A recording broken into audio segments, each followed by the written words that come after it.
When life happens, Doctors Hospital, always there for you. Call 949-6066. Kirk Market. Experience a world of choice. JN Money, from abroad to Yad. And Cineco, keeping Cayman covered.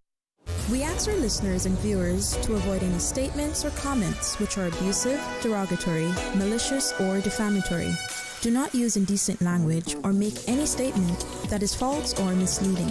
Call 1-800-534-8255, 949-6990, 949-8037, or WhatsApp us on 925-3261.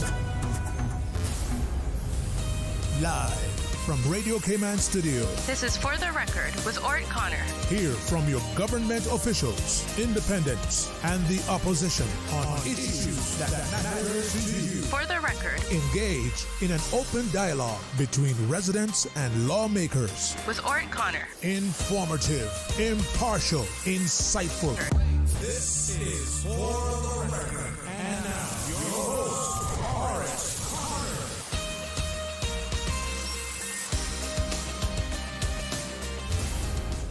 Good morning, good morning, good morning, O land of soft, fresh breezes and the verdant trees so fair. Today is Wednesday, the 3rd day of June 2026, right here in the beautiful Cayman Islands. We hope and we trust that everyone had a restful, peaceful, enjoyable evening. Those of you who are on our roads, whether you're a pedestrian, a cyclist, or if you're operating any type of motorized vehicle, we urge you to please be extremely cautious. Ensure that you observe the rules of the road, because the life you save may just be your own. For those of you who are celebrating a birthday today, or if you've celebrated one over the past few days, we want to wish you a happy birthday or a happy belated birthday, whichever is applicable. And to remind you that the For the Record birthday shout-outs brought to you by Coca-Cola and the Credit Union. Coca-Cola, available across the Cayman Islands. You should accept no substitutes. From generation to generation, Coca-Cola, still a Cayman classic. And the Credit Union. Credit Union, they look forward to serving the people of the Cayman Islands for the next 50 years and beyond. Those of you who have lost loved ones, we want to extend our sincere condolences to you. We hope and we trust that your faith will help to carry you through these extremely challenging times, and that the memories of your loved ones will be a blessing. Those of you who are ill and are either at home or at a medical facility here in the Cayman Islands or overseas, we wish you a speedy recovery. Mr. Joel Wilson, big shout out to you this morning, again coming from your colleagues here at Radio Cayman. So, the rest of you folks, I want to thank you for allowing Radio Cayman, and by extension, For the Record, into your homes, into your vehicles as you traverse the busy roads of the Cayman Islands, into your places of work, wherever that may be. As you know, For the Record is a show produced by the staff and management of Radio Cayman, and it is geared towards keeping you abreast of issues as they arise and play out on the local, regional, and international scene. I am your host, Orrett Connor, and I do my best to keep you informed, to keep you up to date in terms of what's happening, to answer any queries that you may have, or if I don't have an answer for them, then to seek to obtain those answers as well. And of course, you are welcome to join me right here on For the Record every Monday, Wednesday, and Friday from 7:30 a.m. until 10 a.m. On most mornings, you will also hear that beautiful radio voice of Radio Cayman, Miss Susan Watson, who is right there waiting to take your calls. If you're calling from a flow number, then that toll-free number, 1-800-534-8255. You can also call us on 949-8037, 949-6990. And we have a WhatsApp number, folks, 925-3261. I suggest that you put all those numbers right there on speed dial for Radio Cayman in the event that you want to call. And we know that more people listen than do call in, but that's fine, as well. The important thing is that we provide an important and invaluable service to you, the people of the Cayman Islands. And anytime we may fall down on the job in terms of doing that, let us know about it, because there's always room for improvement within any organization. No one is perfect, and we certainly are here to accept your suggestions as well. And one we know of, and that is that Dr. Steve McField is always in demand, and we have not had him on the show for quite a while. I'm trying to see whether or not we have commitments for Friday, and if we don't, then I'm doing my utmost to get him on the show as well, because so many of you express your joy and satisfaction when Dr. McField is in the studio with us. And of course, folks, we want to keep you happy.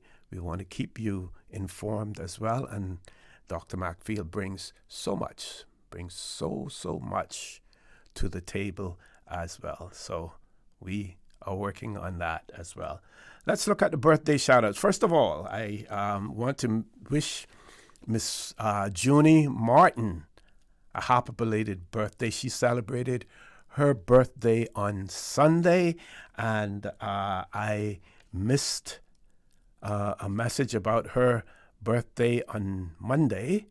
So we're extending happy belated birthday greetings to Miss Junie Martin, who celebrated her birthday this past Sunday as well.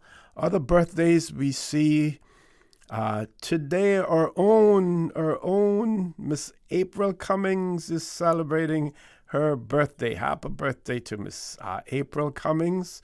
Also, Miss Marilyn Jackson celebrating a birthday today. Denise Watson Campbell also celebrating a birthday today. Pamela Ebanks celebrating a birthday today. Tomorrow, Miss Chastine Elizabeth Rankin. Chastine Rankin will be celebrating her birthday tomorrow, the 4th of June. And also Miss Sarah Orrett will be celebrating her birthday tomorrow on the 4th of June as well. And of course, since we don't have a show tomorrow, we want to wish them both, Miss Chastine and Miss Sarah, happy birthday in advance. And then, of course, God willing, on Friday, we can again wish them a belated happy birthday as well. Folks, if you know someone who's celebrating a birthday or any other momentous occasion, please share that information with us right here on For the Record, and we will certainly give them a big shout out on For the Record as well. Hopefully this will come up on the screen very quickly. Yeah. I would normally go to the headlines at this point in time, but I'm going to do something a little different to talk about this morning. BBC article, about the Caribbean and the possible shortage of hot sauce. Not only the shortage, but you know what comes with shortages of short supply, high prices as well. So there's an article, and we know our Caribbean people like their hot sauce.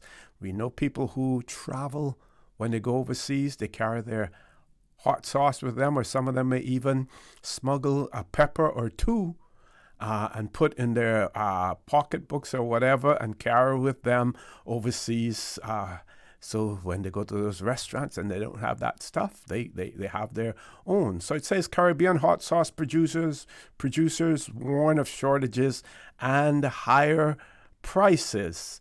Article says that the fiery flavoring is a staple of dining tables region, while the obligatory accompaniment for everything from rice and peas to curries and stews. And as international palates continue to heat up to the potent taste, a growing number of brands are reported to North America, Europe, and Australia, appearing on the shelves of major supermarket chains from US's Walmart to the UK's Tesco and Woolworth in Australia. But a shortage of the particular chill peppers or pepper used to create the quintessential Caribbean condiment is threatening to stifle supply while sending costs for the region's producers soaring. Says a confluence of extreme weather, disease, and pests is making core ingredient Scotch bonnet peppers particularly hard to source, manufacturers tell the BBC. The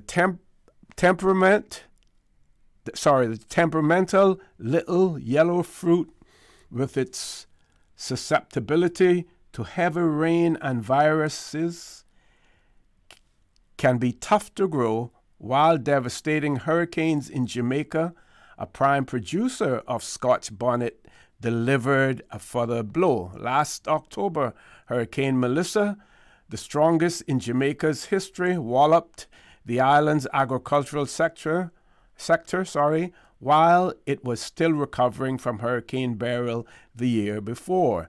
And here's a quote. We are hugely limited, and we did have to cancel orders, said Shane Garbutt of Associated Manufacturers, which makes Jamaica's popular Walker's Wood sauce and seasonings. Article goes on to say that Walker Wood exports more than 95% of its products, 2/3 of it to the United States. Last year alone, the company sent overseas the equivalent of 520-foot long cargo containers. The primary factor hindering expansion is always produce, Garbutt continues. After Beryl, many farmers switched to sweet potatoes because it's much harder and the price per pound is better. Our number one pepper sauce, which unfortunately is the hardest for us to maintain and control, is our Scotch bonnet pepper sauce, made from our Jamaican yellow peppers. It requires fresh peppers as we don't add coloring. Get it natural, folks. We crush them, and within a week, we need to cook them to get that vibrant color that people like. The weather is always a challenge, Garbutt says. Heavy rains can also impact the taste. Walker Wood is known for producing some of the fieriest sauce. We might get a call from someone who says they really enjoyed our pepper sauce, but it wasn't as hot as it normally is. We have to explain it's due to too much rain, Garbutt says. Got to keep checking the clock here. Many Jamaicans are fiercely proud of the island's Scotch bonnet, which are something of a cultural cornerstone and a central feature of its cuisine. I'm going to go to the last part of the article just to see what the conclusion is, because we have to go to our commercial break as well. So let's see. Says there lots of countries grow red chilies. Okay, missed that there.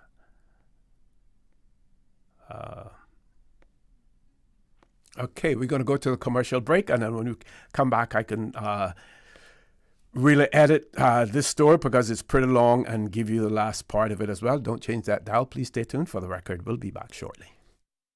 My mom's a superhero. She always knows what to do when I feel icky. Yesterday, we went to West Bay Pharmacy, and they had everything she needed. Medicine, my favorite Band-Aids with dinosaurs, and even flavored vitamins. Mom says they keep our family healthy. I think they're magic. But don't tell anyone. I think superhero shop at West Bay Pharmacy. West Bay Pharmacy, where the superheroes shop. West Bay Pharmacy and Centennial Towers. Convenient quality care is just around the corner. Yeah, let me tell you, no AC when I was a boy. I still remember just how good an ice-cold Coca-Cola was. The part is, the coolest moms and dads always had Coca-Cola or parties. The sound when you pop the top, and the fizzle, and that, after that first sip.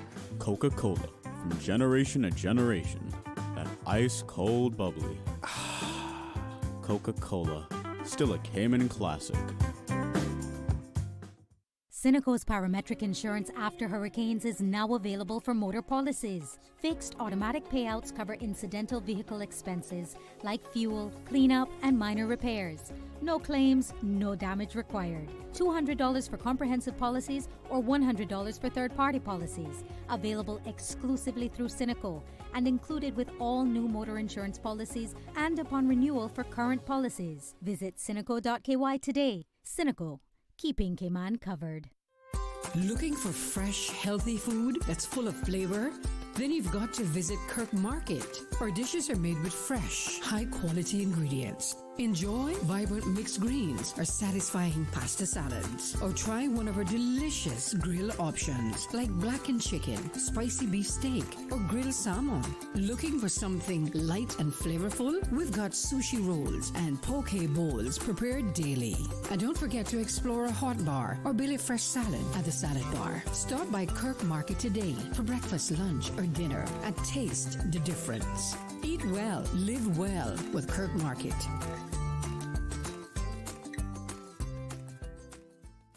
Your dream home starts with a vision, and often inspiration is at the heart of that vision. Brand Source Home Gallery's in-house designers are here to help bring your vision to life. Whether you're remodeling or building a new home, Brand Source Home Gallery is your one-stop solution. Explore their kitchen cabinets, sinks, faucets, bath fixtures, tubs, vanities, and more. Let Brand Source's designers help and inspire you with your next project. Call 623-5000 and schedule an appointment with a design expert at Brand Source Home Gallery, Dorsey Drive, Industrial Park, serving Cayman for 50 years.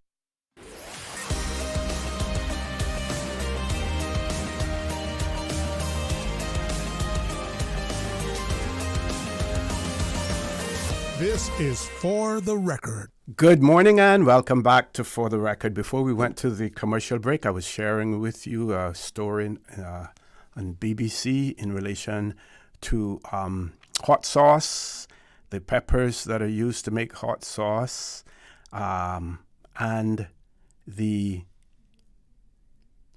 possible shortage, which will result in higher prices as well. So talks about the fact that the Jamaican government has been working to help farmers get back on their feet. That includes supplying Scotch bonnet seeds to 650 growers. Peppers, particularly Scotch bonnet, are facing myriad challenges right across the Caribbean. They're highly susceptible to viruses and pests like gall midgets, but they are one of our flagship products and are a household name in Caribbean stores and Caribbean restaurants worldwide. We export 40% of what we produce. This is another producer saying that as well. Says many of Jamaica's peppers are sold to neighboring Caribbean islands. In Antigua, the shortage of Scotch bonnet has been felt by manufacturers, including homebrew hot sauce as well. And says that as the warmer months are now arriving, peak season for both Scotch bonnet and storms. Hot sauce manufacturers are keeping their eyes on the weather as well as their profit margins as well. Some have seen success by using high-yielding hybrid red chili peppers, which have shown resilience to disease as well. We do have a caller. Let's grab the caller. Caller, good morning. Welcome to For the Record.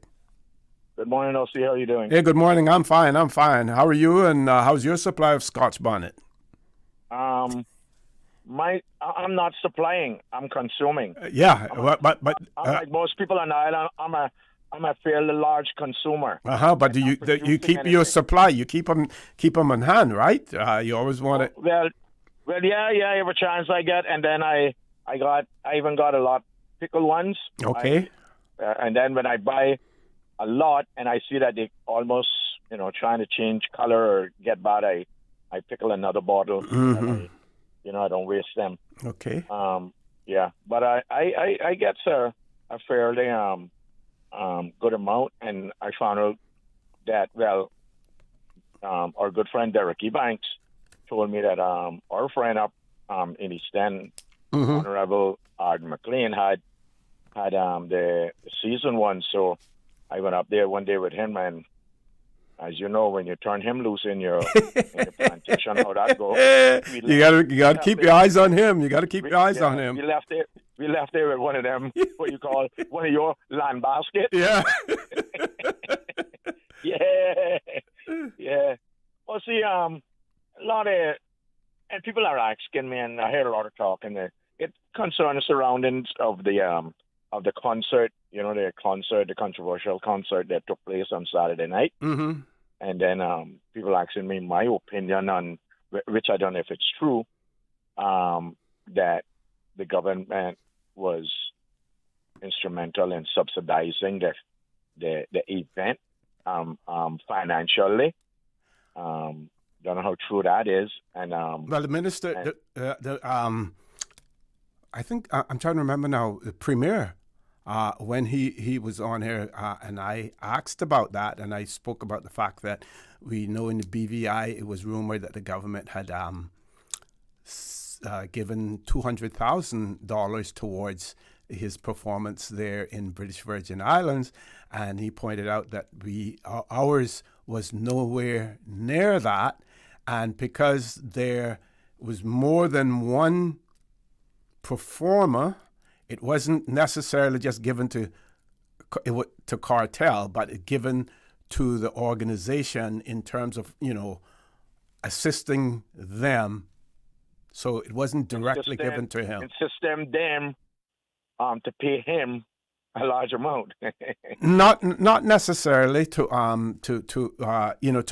because you have overheads and stuff like that before you see your profits and stuff like that. But the government, he said it wasn't anywhere near $200,000. Okay. And then I'm hearing that we had ministers down there trampling over people trying to get to the artists, them to take a photo. Mm. That was another thing that they're telling me.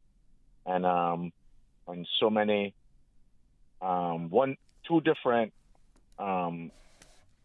promoters, not promoters, but people that usually have events are swearing now that they hope that when they go for to subsidize them in their events where they have been very reluctant in helping them, they hope now that they are successful with getting some support, financial support for their events. Mm-hmm. Well, they have to seek seek the sponsorship. Sometimes those ministries, may sponsor it depending on what it is, but it isn't something that is automatic. It isn't anything that is guaranteed. They have to put their case forward as well in relation to that. Because of the nature of this event and the controversial that was surrounding that. Mm-hmm. The president have been set now. Mm-hmm. What what? No, the precedent, it was always there. It was always there. This is that, the cartel event would not have been the first event that government entities, ministries, including Radio Cayman, whether or not that is in terms of free advertisement or whatever, but the precedent has always been there. Yeah. Of donating and sponsoring and stuff like that. Mm-hmm. But no, what they're saying is that for too many time now, the government been dragging their foot and give them the run around, and sometime they have to end up having the event before their sponsorship even come through. Mm-hmm. Because of all the rigmarole, all the red tape you got to go through, and the likes. So that is what I am hearing. Okay. Out there, So so I just hope now that going forward, any local events that are taking place, we they are upfront to support, to give the local support. And then another one, also you're hearing that you had a lot of people that is supported by NAU who was there. that is one of Yep. Yeah, so people watching everything, speculating, whatever. Yeah. But the other thing is that we should not, and I mentioned it here on my show and everything and talked about it, but people should not ignore the tremendous amount of support that event garnered in terms of people attending it. So it goes to show you where, we had people who were opposed to it as well, but their numbers were small when compared to the number of persons who went out there and supported it. Now, there are also a number of persons who simply didn't go to it because that is not their style, of entertainment, as far as they're concerned. But we can't ignore the tremendous amount of support.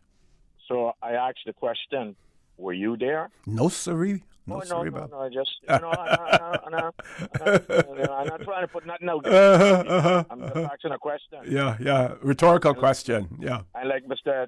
Darn used to say on the radio, there's more questions than answers. Yep. Mm-hmm. That's just a question. All right, take care. Ms. Susan, we don't have time for that WhatsApp caller, do we? We can try to grab the caller. We don't have a whole lot of time. Caller on the WhatsApp number. Good morning. Welcome to For the Record. Good morning, Osi. How are you? Good morning. I'm fine. How are you? Hanging in, listening to the issues that we have on the island here. I know you got short time, but I don't remember what year it was that summertime that CUC were once you had like less than 4,000 kilowatts or something like that, it would deflate your government were doing that, and I heard something similar is being done now as well. Yes. Yeah. So when will that start? What is it? The 1st of June until the 30th of September. It started on the 1st of June, Monday the 1st of June, where the duties were removed, import duties on fuel. I think there was a remaining 25 cent on CUC's part of it. That has been removed now from the 1st of June until the 30th of September. So you should see some adjustments in your electricity bill as well. Yeah, because I called CUC yesterday, and one employee said that they don't know nothing about that. Depends on who you talk to there. Depends on who you talk to. They may not. Well, I don't know. If they're workers, they should be at the port. What's depending on what area they're working in. I'm sure if you call one of the administrative offices there, I'm not sure which number you call or who, what capacity the person that you spoke to, what position they hold at CUC. But If you were listening on Monday morning, for instance, you would have heard me talk about it and read off some. And then at the same time also had a short interview with the Honorable Ralston Anglin while he was still over in the Barack. I heard that. Mm-hmm. But I know it was like last year before last, where once you were less than if you were in the 2,000 kilowatt range or something, then the government was, or CUC was saying that. Minister Anglin spoke about that, yes, on Monday morning. Yeah, I heard that, but I just wanted to ask you because the person that I called at CUC yesterday said he didn't know anything. All right, sir. Okay, thank you. Thank you very much, caller, folks. Top of the hour, 8 o'clock news. When we return, we will have members of the Progressives in the studio with us. Don't change that dial. Please stay tuned for the record. We'll be back after the 8 o'clock news. For today's biggest news. Radio Cayman, the voice of the Cayman Island.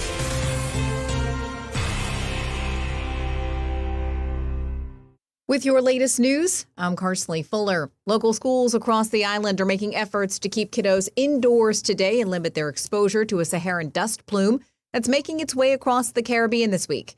National Weather Service forecaster Alan Ebanks. Sunny, hazy conditions are expected across the Cayman Islands over the next few days as a moderate plume of Sahara dust continues to move across the Western Caribbean. A dust alert remains in effect, and residents are advised to take precaution due to reduced air quality and visibility. Public health guidance includes staying indoors, closing windows, wearing masks outdoors, and monitoring for worsening symptoms that might affect your respiratory system. Schools and workplaces are advised to restrict outdoor activities. The dust alert is expected to continue through Thursday. Local gas prices tumble in Grand Cayman as June 1st marked the start of government's 4-month fuel duty waiver program. According to the Utility Regulation and Competition Office, the average price of self-service regular gas fell 14 cents to $6.05 a gallon. The average price for premium self-service dipped a dime from the last check on May 27th to $6.52, and diesel is now at $6.59 a gallon, a 15-cent drop. According to Offreg, you can get the cheapest self-service regular gas at Brown's Red Bay for $5.82. On the diesel side of things, refuel has the lowest price at $6.03 a gallon. Folks in Cayman Brac are still paying $6.24, but folks in Little Cayman took a 33-cent hit, with the price skyrocketing to $7.29 a gallon. For context, the national average in the United States for a gallon of regular gas is $4.26 USD. You can find the full breakdown at offreg.ky. The police service says its high visibility policing strategy contributed to a safe and well-managed out-of-this-world music fest at Camana Bay over the weekend. As Radio Cayman's Jevy Ebanks reports, thousands attended the event, prompting a, quote, significant police deployment focused on crowd control, road safety, and maintaining public order. Officers say they dealt with a handful of minor disturbances and responded to a more serious altercation outside the venue after the event concluded. Police say they are now investigating and asking anyone with video footage to submit it to the RCIPS website or their Instagram. Emergency services were stationed on site, including the Department of Public Safety and Communications, the Cayman Islands Fire Service, the Health Services Authority, and the Cayman Islands Regiment, which provided its Falcon Mobile Communications Unit. Traffic officers also managed congestion around Camana Bay and conducted roadside checks after the event.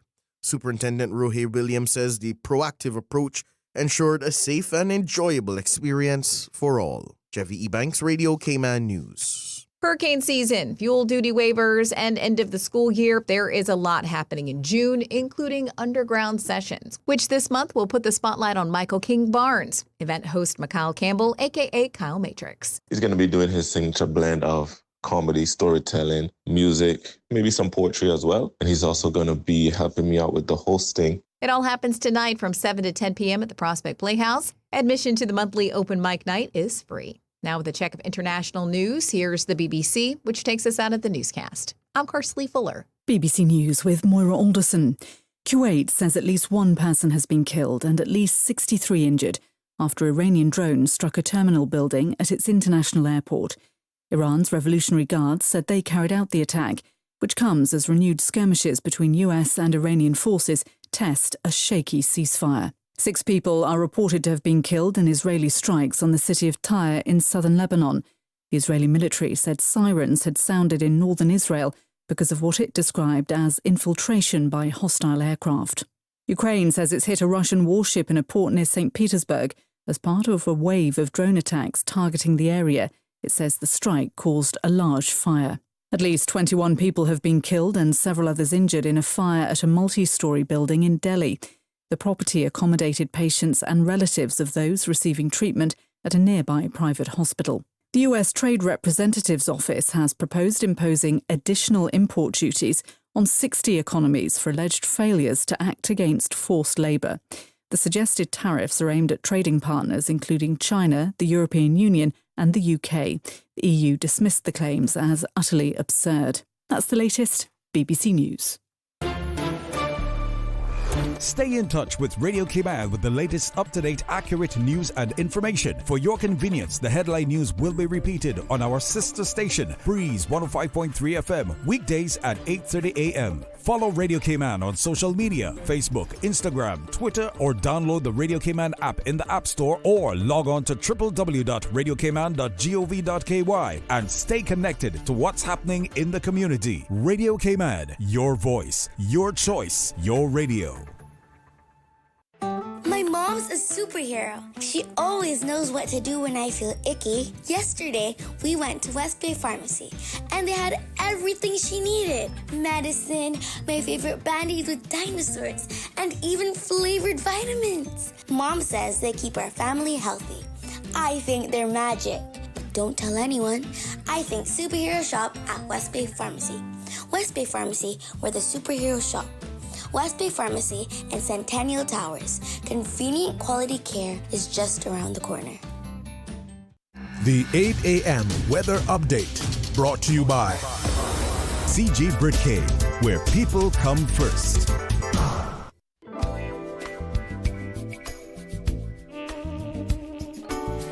Good morning. Let's take a look at the latest weather report. Current temperature is 86 degrees. Relative humidity is 79%. The barometric pressure is 29.96 inches and rising. The wind is out of the east at 5 knots. Overnight low temperature was 81 degrees. Synopsis indicates sunny, hazy conditions are expected across the Cayman Islands over the next few days as moderate plume of Saharan dust continue to move across the Western Caribbean. A dust alert remains in effect and residents are advised to take precautions due to reduced quality and visibility. Light to moderate winds and moderate sea conditions will persist across the islands under the influence of a dominant high-pressure ridge. Satellite imagery indicate the presence of a few low-level clouds across the Cayman area. Now the forecast for today calling for sunny, hazy conditions expected with a 20% chance of showers. A dust alert will be in effect for today and tonight, and temperatures will rise to the low 90s with a heat index near 104 degrees Fahrenheit. Your winds will be east to southeast at 10 to 50 knots today. Seas will be slight to moderate with wave heights of 2 to 4 feet. Tonight, partly cloudy and hazy conditions expected with a 20% chance of showers. Temperatures falling to the low 80s tonight. Your winds will be east to southeast at 5 to 10 knots, and seas will be slight to moderate with wave heights of 2 to 4 feet. Today's high tide will occur this morning at 10:47, low tide this evening at 9 minutes past 5, and the sun will set this evening at 6:59 and will rise tomorrow morning at 5:47. And the outlook is calling for warm and hazy conditions for the next few days as the plume of Saharan dust slowly drifts across the Western Caribbean. A dust alert will be in effect through tomorrow. And that's the very latest on your weather report.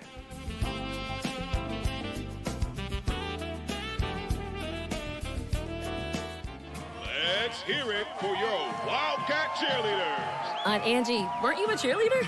The best in the Western Hemisphere, until I attempted that switch kick, double twist roundhouse. Huh? Exactly. I must have been in the air for 20 seconds before I fell into that snare drum. I set a world record, though, and thankfully I could trust the CG Medical Portal with my claims. All 37 of them. The CG Medical Portal. Safe and secure. CG Britcay. Good like that. The 8 a.m. weather update brought to you by CG Britcay, where people come first.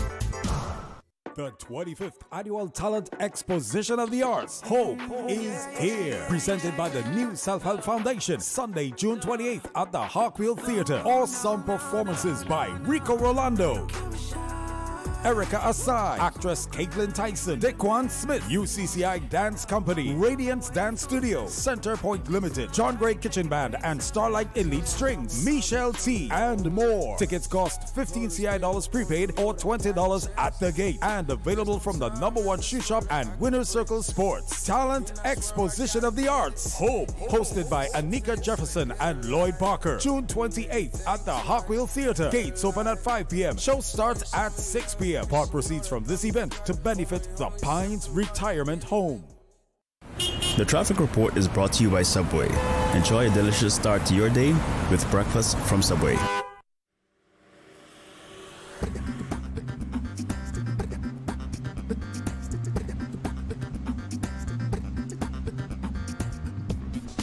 Good morning. Let's take a quick look at what's happening on the road, see what's slowing, what's flowing.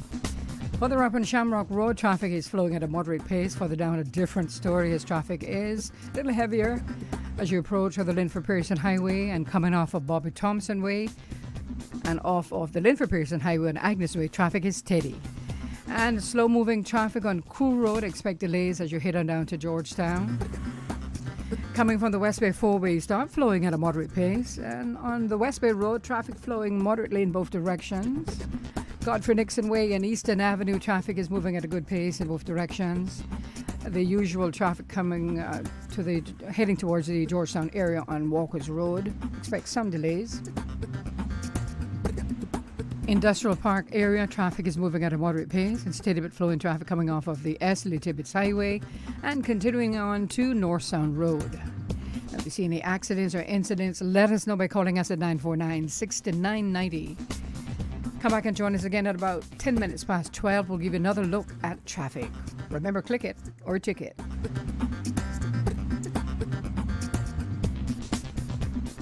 Start your year off right with Subway's Fresh Fit menu.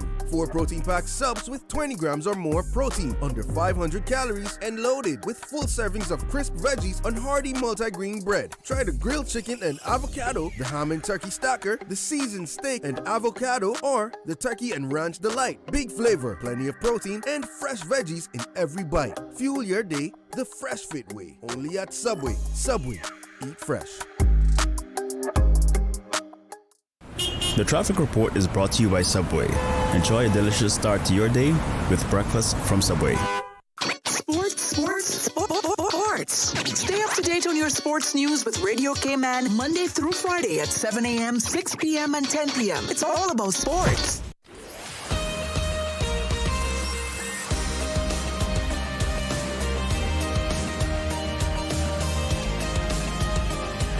For the Record with Orrett Connor. Good morning and welcome back to For the Record. As promised, we do have our guest in the studio. And with us presently is the Deputy Leader of the Opposition, Honourable Kenneth Bryan, and Member of Parliament representing the constituents of Red Bay, Mr. Roy Tatum. Gentlemen, good morning. Welcome to For the Record. Good morning, Mr. Connor, and good morning to your listening audience. A special good morning to Ms. Susan in the back. Good morning to Georgetown Central and the Greater Cayman Islands. It's a pleasure to be here. Morning, Lucy. Good to be back again. And yes, I'll join in all those good mornings to the Grand Cayman and my friends and family over in Cayman Brac, and of course the wonderful constituents of Red Bay. Good morning, all. Good to be here. Okay. Please do forgive our honourable leader, Mr. Joseph Hugh, will be here shortly. Okay. It's a minor traffic bumper car matter. Not him, just to make sure everybody knows, but he'll be here very short. He'll be here very shortly. Mr. Connor, as I said before, it's a pleasure to be back on the show, and we have a lot to discuss today, but there is a particular matter that I think will be newsworthy and breaking in respect to the official opposition's position on a very important matter, but I'll wait till my honourable leader arrives so we can discuss that. But besides that, we have been working very, very hard in caucus. As the public may be aware, the official opposition does the same thing as government in a shadow perspective. been working hard about our motions and questions that are coming to Parliament. So last week you would have recalled we discussed some of the questions and some of the motions that are coming. Today we plan to discuss that very topical matter that I said before, and also overview some of the other parliamentary matters that are coming before the House. But before doing so, I just want to say to all the persons out there over the last week since we've been on the radio who may have had a special birthday. I have two. Yvonne Macfield, better known as Mousy. Her birthday was yesterday. As well as Tamika Macfield's birthday was yesterday. So we're wishing them, many, many more to come with good, happy years ahead of them. If there's anybody that I know that had a birthday and I haven't said happy birthday to you, I wish you happy birthday on behalf of my constituents, my family, and my party, the People's Progressive Movement. Mr. Connor, while we celebrate, there are also some sad news as well. One of what I would call the grandmothers of our central community unfortunately passed away. And just to give a little bit of context, most people may know where I'm coming from before I say her name, but she was known as the Candy Lady. You know, we had the Candy Man, and he passed away a couple of years back, and the Lord bless his soul. Now the Lord has called his wife home, so I'm hoping that they're dancing and smiling and praying together in heaven. Miss Rose Miles. For those of you who are Caymanian and from the Georgetown area, you may remember her as the Peppermint Lady, who used to do it the old traditional Caymanian way. And they used to, I actually am trying to find, if anybody has it, videos or pictures of her making the peppermint candy like how they used to do back in the day. With that being said, my thoughts and prayers are with all the family members, all her kids, grandkids, great-grandkids, and all the extended family on behalf of myself as their representative in Georgetown Central, but more importantly on behalf of the People's Progressive Movement and our party. So a rough time, but I do know that there have been other family members who have lost loved ones, and again, we sympathize. Anything we can do within the party to be there to help you to get through this very difficult time, we're here for you and we'll continue to pray for you for the strength that you need. With that being said, is there any other things we want to bring up in respect to announcements before we get into the agenda? Just, I mentioned it when I was here last, so I mentioned again just condolences again to the family of Deborah Huggins. Her funeral is this week on Friday, and the condolences to all the family. Okay. You mentioned your caucus question. Do any of the independent members of Parliament caucus with you, or? Unfortunately not. Maybe one day they will. But we have two fragments of the opposition. As you know, there is the People's Progressive Party members, and happy to say we are in the majority. Myself, the Honourable Leader, Honourable Roy McTaggart, Honourable Roy Tatum, Honourable Paulina McGraw-Lumsden, and our former Leader of the country, Mr. Juliana O'Connor-Connolly. And that's 6 members. There's 2 other members in the official opposition, Mr. Christopher Saunders and Mr. Dwayne Seymour. Dwayne Seymour. Hi, I'm so sorry, Dwayne. I apologize. I had a brain. You're trying to move your head between John and Dwayne. John and Dwayne, yeah. So the Honourable Dwayne Seymour, who's been a minister for many years in government. So they do not caucus with us to answer your question. We caucus separately. And, maybe as the years go forward, we will probably be able to unify, unlike what we know is unfortunately happening with a fractured current government, which is some of the things we're going to be discussing today. But there will always be a need for those of us in the party to have our party caucus. But I do believe in the past we've reached out to them on certain issues to get their views and opinions in terms of Mr. Saunders, MP Saunders and MP. Correct. So we try our best to involve as many people in respect to it. Matter of fact, when we caucus, part of our research to do any motions or our responses to the government bills is to reach out to all entities and stakeholders that have a place within the discussion. With that being said, I want to hand over to my leader to open. Mr. Leader, good morning. Welcome to For the Record. Thank you, and my apologies for being late, Mr. Orrett. Good morning to everyone out there, and Good morning to those in the sister islands and especially those in Georgetown North, my constituency. OC running a little sluggish this morning. This Sahara dust thing is a very real thing. Mm-hmm. I know that the chief medical officer put out a alert yesterday, especially for today and tomorrow. But myself and several other people I know have been suffering with it. I spent, as usual, some time in my garden on Sunday, and immediately after getting inside, I could start to feel the effects of it. So, over the next couple of days, I think they're asking people to limit their time outside. I know for those who work outside, it may be very difficult, but maybe while at work, they can wear some protective covering, whether it's a mask or whatever. But anyway, I'm very happy to be here and to join in the conversation this morning. I think we have lots to talk about, so we can jump straight into it. Mr. Connor, as I was saying before, just after we came out from the break, we have a pretty jam-packed agenda from the official opposition perspective, with 8 motions coming to Parliament and a substantive amount of questions. We discussed 2 of them last Wednesday. The one to do with the NEU and the increasing eligibility for persons who need social welfare, and the other one was by the Honourable Deputy Speaker. Was that the one for the increase in the amounts for persons coming back on island? I think that was the one. That was the one we discussed. Yeah. But we now have subsequent 4 by the Honourable Leader, and yours has been filed. The other one by yourself. The questions you're referring to? The motions. Yeah, I'll be filing those this week. I'll still waiting for some feedback from you all. My apologies. But I do have 2 other questions which I'm meeting the speaker on to go over. Okay, so with that in mind, we do have some other ones, but I think that what we want to encourage the public is that there is a particular matter that we want to address early, because it's significant in a very important discussion of the sensitivities of the battle between conservation in the Cayman Islands and growth and development. To give you a backstory, the government, particularly the members within this administration, have been battling with this fight between NCC and the CPA. National Conservation Council and the Central Planning Authority. Thank you, Mr. Leader.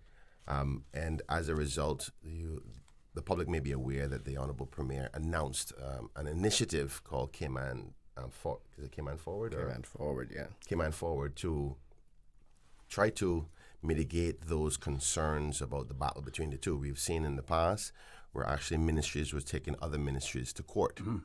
And it's obvious to know that the current government is made up of exactly those same groups. And I say groups as in the ministries as well as the ministers and members of the government. The Honourable Premier announced this initiative to try to resolve that, and are going to be having a forum on Friday with a particular facilitator, and has asked us to participate. I think the intent, in my humble opinion, was one that was positive. At least we believe the intention was a positive one. But unfortunately, the rules upon which that have been set out for it, unfortunately, the official opposition have decided that we do not think it would be appropriate for us to participate. Not because we don't think that there should be reform and resolution to this ongoing dispute between the two ideological principles of where Cayman should go, but the rules upon which that they have established they should be discussed under, we think, is too secretive and not transparent enough for the public to see genuinely what's going on. So as a result, today officially the opposition will be notified, or have already notified the government that we are not participating, and we'll be sending out a press release later today. I can read that letter. So thank you, Mr. Deputy. So I'll see on receiving, unfortunately, I did not receive the notice when they sent it, the invitation that they sent for us to do a group meeting sort of thing with the consultants that they've brought in. my government email used to be joey.hugh at parliament.ky, and after the last election, they changed it to joseph.hugh. So a lot of people still send it to joey.hugh. So I was able to see where they sent it to the wrong email address, but nevertheless, they did reach out. But after getting together with our caucus and going through the literature that they sent through, as the deputy said, we did not see where we thought the rules of engagement in this process was fair, and we did not agree in the way in which they're going forward with it. And I'll just read the letter, because the letter will certainly be self-explanatory. We said, thank you for your to the Premier. We said, thank you for your correspondence and for extending an invitation to the official opposition to participate in the Cayman Forward initiative. The official opposition recognizes the importance of addressing the long-standing challenges that have arisen in the relationship between the Central Planning Authority and the National Conservation Council. I pause there. People will remember that they've been back and forth against each other in court over the last several years. We share the view that certainty, transparency, and public confidence in the planning and environmental framework are important to the future development of the Cayman Islands. Having reviewed the rules of engagement and participating brief materials, we have given careful consideration to whether participation by the official opposition is appropriate within the structure proposed. While we appreciate the effort that has gone into designing the process, we have reservations regarding the role envisaged for the official opposition. The material indicate that the initiative is intended to develop reform options, a shared decision-making framework, and ultimately a reform roadmap addressing legislative, regulatory, policy, and procedural matters.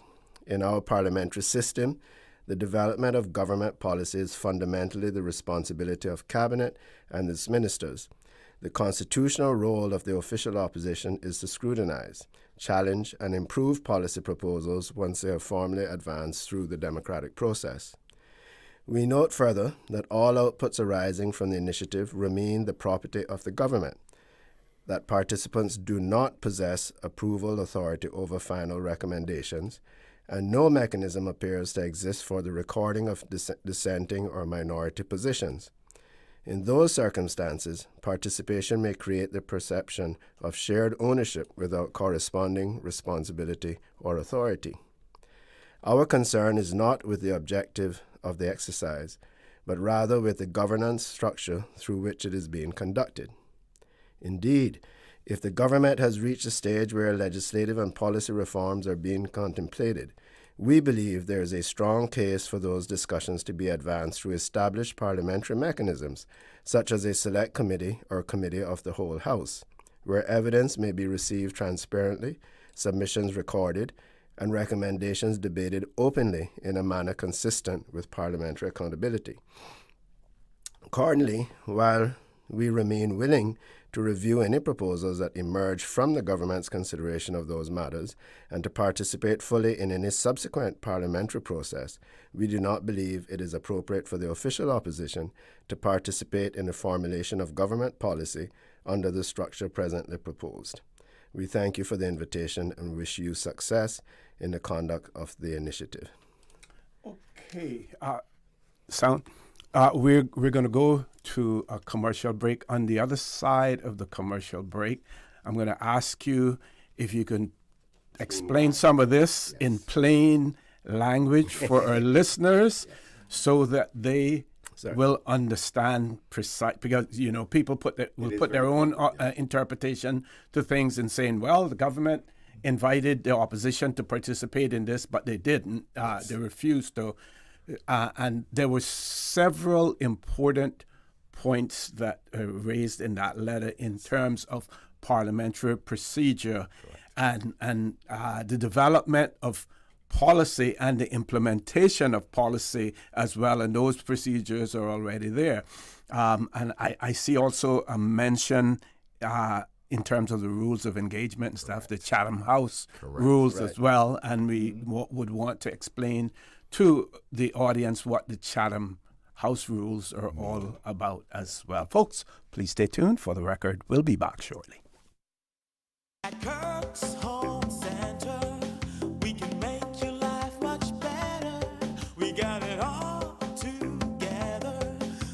a great deal in store for you. From cookware to stereos, from power tools to plumbing supplies. Yeah, we got the best goods with the best price and a service to make you smile. Herb's Home Center. We got a great deal in store for you.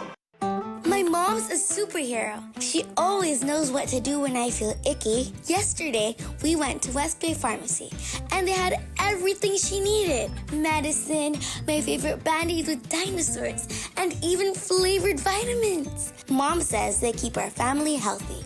I think they're magic. Don't tell anyone. I think superhero shop at West Bay Pharmacy. West Bay Pharmacy, where the superheroes shop. West Bay Pharmacy and Centennial Towers. Convenient quality care is just around the corner. There you go, sir. Thanks for choosing JN Money Transfer. Boy, thanks to JN Money Transfer, I can stay right here in Cayman and pay mama bills back home in Jamaica. Her water, light, phone and other bills never late. Every month I pay everything in one place. Make payments to over 30 companies in Jamaica through JN Money Transfer. Fast, affordable, convenient. Call 1-800-744-1163 for details. Babe, not tonight. You keep poking me and I need to be rested for meetings tomorrow. What? I was almost asleep. That's the mattress spring I keep telling you about, not me. We really need to get a new mattress. Tossing and turning, back hurting, can't sleep? It might be time to turn in your old mattress and go to bed with a new one. Browse the huge mattress showroom at Brand Source Home Gallery and pick the perfect mattress today. With mattresses to suit every budget, Brand Source Home Gallery stocks a wide selection of sizes and styles like pillow top and gel memory foam. So stop tossing and turning and sleep better tonight with a new mattress from Brand Source Home Gallery, Dorsey Drive, Industrial Park. This is Cheryl Ebanks Miller, the Cayman Islands' very first female radio announcer. What a privilege that has been for me. And I just want to say happy 50th anniversary, Radio Cayman. It was wonderful being here from the very beginning. And I wish you all much success for future years and that it'll get even better.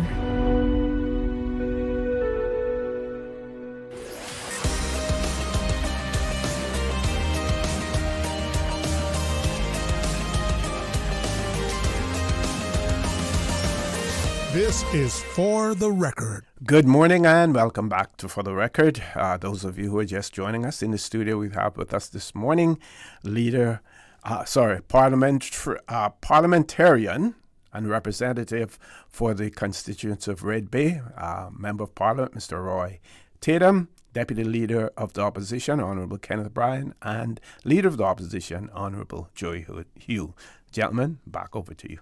Well, Mr. Connor, before we went to the break, you made a very astute observation about the Chatham House rules. And for the listening public, we're going to ask the Honourable Member Roy T. To give a common analysis of what it is and why is it significant. Thank you very much. So, just to remind the public, and as you were indicating on the break, Caymanians and the Caymanian government, rather, have actually been to Chatham House in the past. The Premier Adam McLaughlin actually gave a keynote speech there the same day he gave the Hard Talk discussion. Okay. And Chatham House is headquarters in London, and it's the headquarters of the Royal Institute of International Affairs, so deal with a lot of public affairs matters. When we attended Chatham House, it was to do with anti-money laundering and the like. And the Chatham House rule is to protect the conversations that are had in the room. So you typically don't go and repeat a lot of the information that's actually made available. You may be able to refer to it in a general way, but you can't actually give very many specifics with regards to it. And you can't identify who said what. And you can't identify who said what. So as the leader was indicating, therefore, if you participate in that kind of a structure, there's no way for if you object or if you give or you don't agree, that may not be recorded. So you then get caught up. as a part and part, regardless of whether you agreed or not. So it's important, I think, we think, that if you're going to this kind of a structure, I don't even know, for instance, the leaders may know, but I don't know, for instance, if the press will be allowed in there. So I suspect not. So if it's not open, I don't know who else will be in the room so far. So if it's not a clear, transparent process, you're not off to a very good start. You may think you're coming to a solution, but a solution based on whose views and whose opinions. But then also you get to let the leader discuss this. You get to what happens to the report afterwards. So I'll leave it there. I'll pass it back on to the leader. Hopefully that was helpful. And importantly, on what Mr. Tatum just said, without any control whatsoever of the final outcome, the rules stated that the final product from the consultants will go to the cabinet, and then the cabinet would decide, and then the policy, the result, however they want to publish it or not publish it, will happen. Now, the issue that one of the fundamental issues that we face with this is that, as Mr. Tatum said, we have no control. We don't see the final document before it goes out. If we disagree fundamentally with what is published, they will then turn and say, well, you were a part of it. You helped develop it. But nowhere in there will it record any objections we may have, any points that we may feel strongly about. It's going to be a government policy that comes out of this. And so we stand by ready to participate in the democratic process that may follow that under these rules. If it were a town hall meeting, if it were one-on-one meetings with the government, and we can record what we have said and we can publish what we've said, then absolutely fine. But not under these circumstances. And we do recognize, OC, the importance of this issue.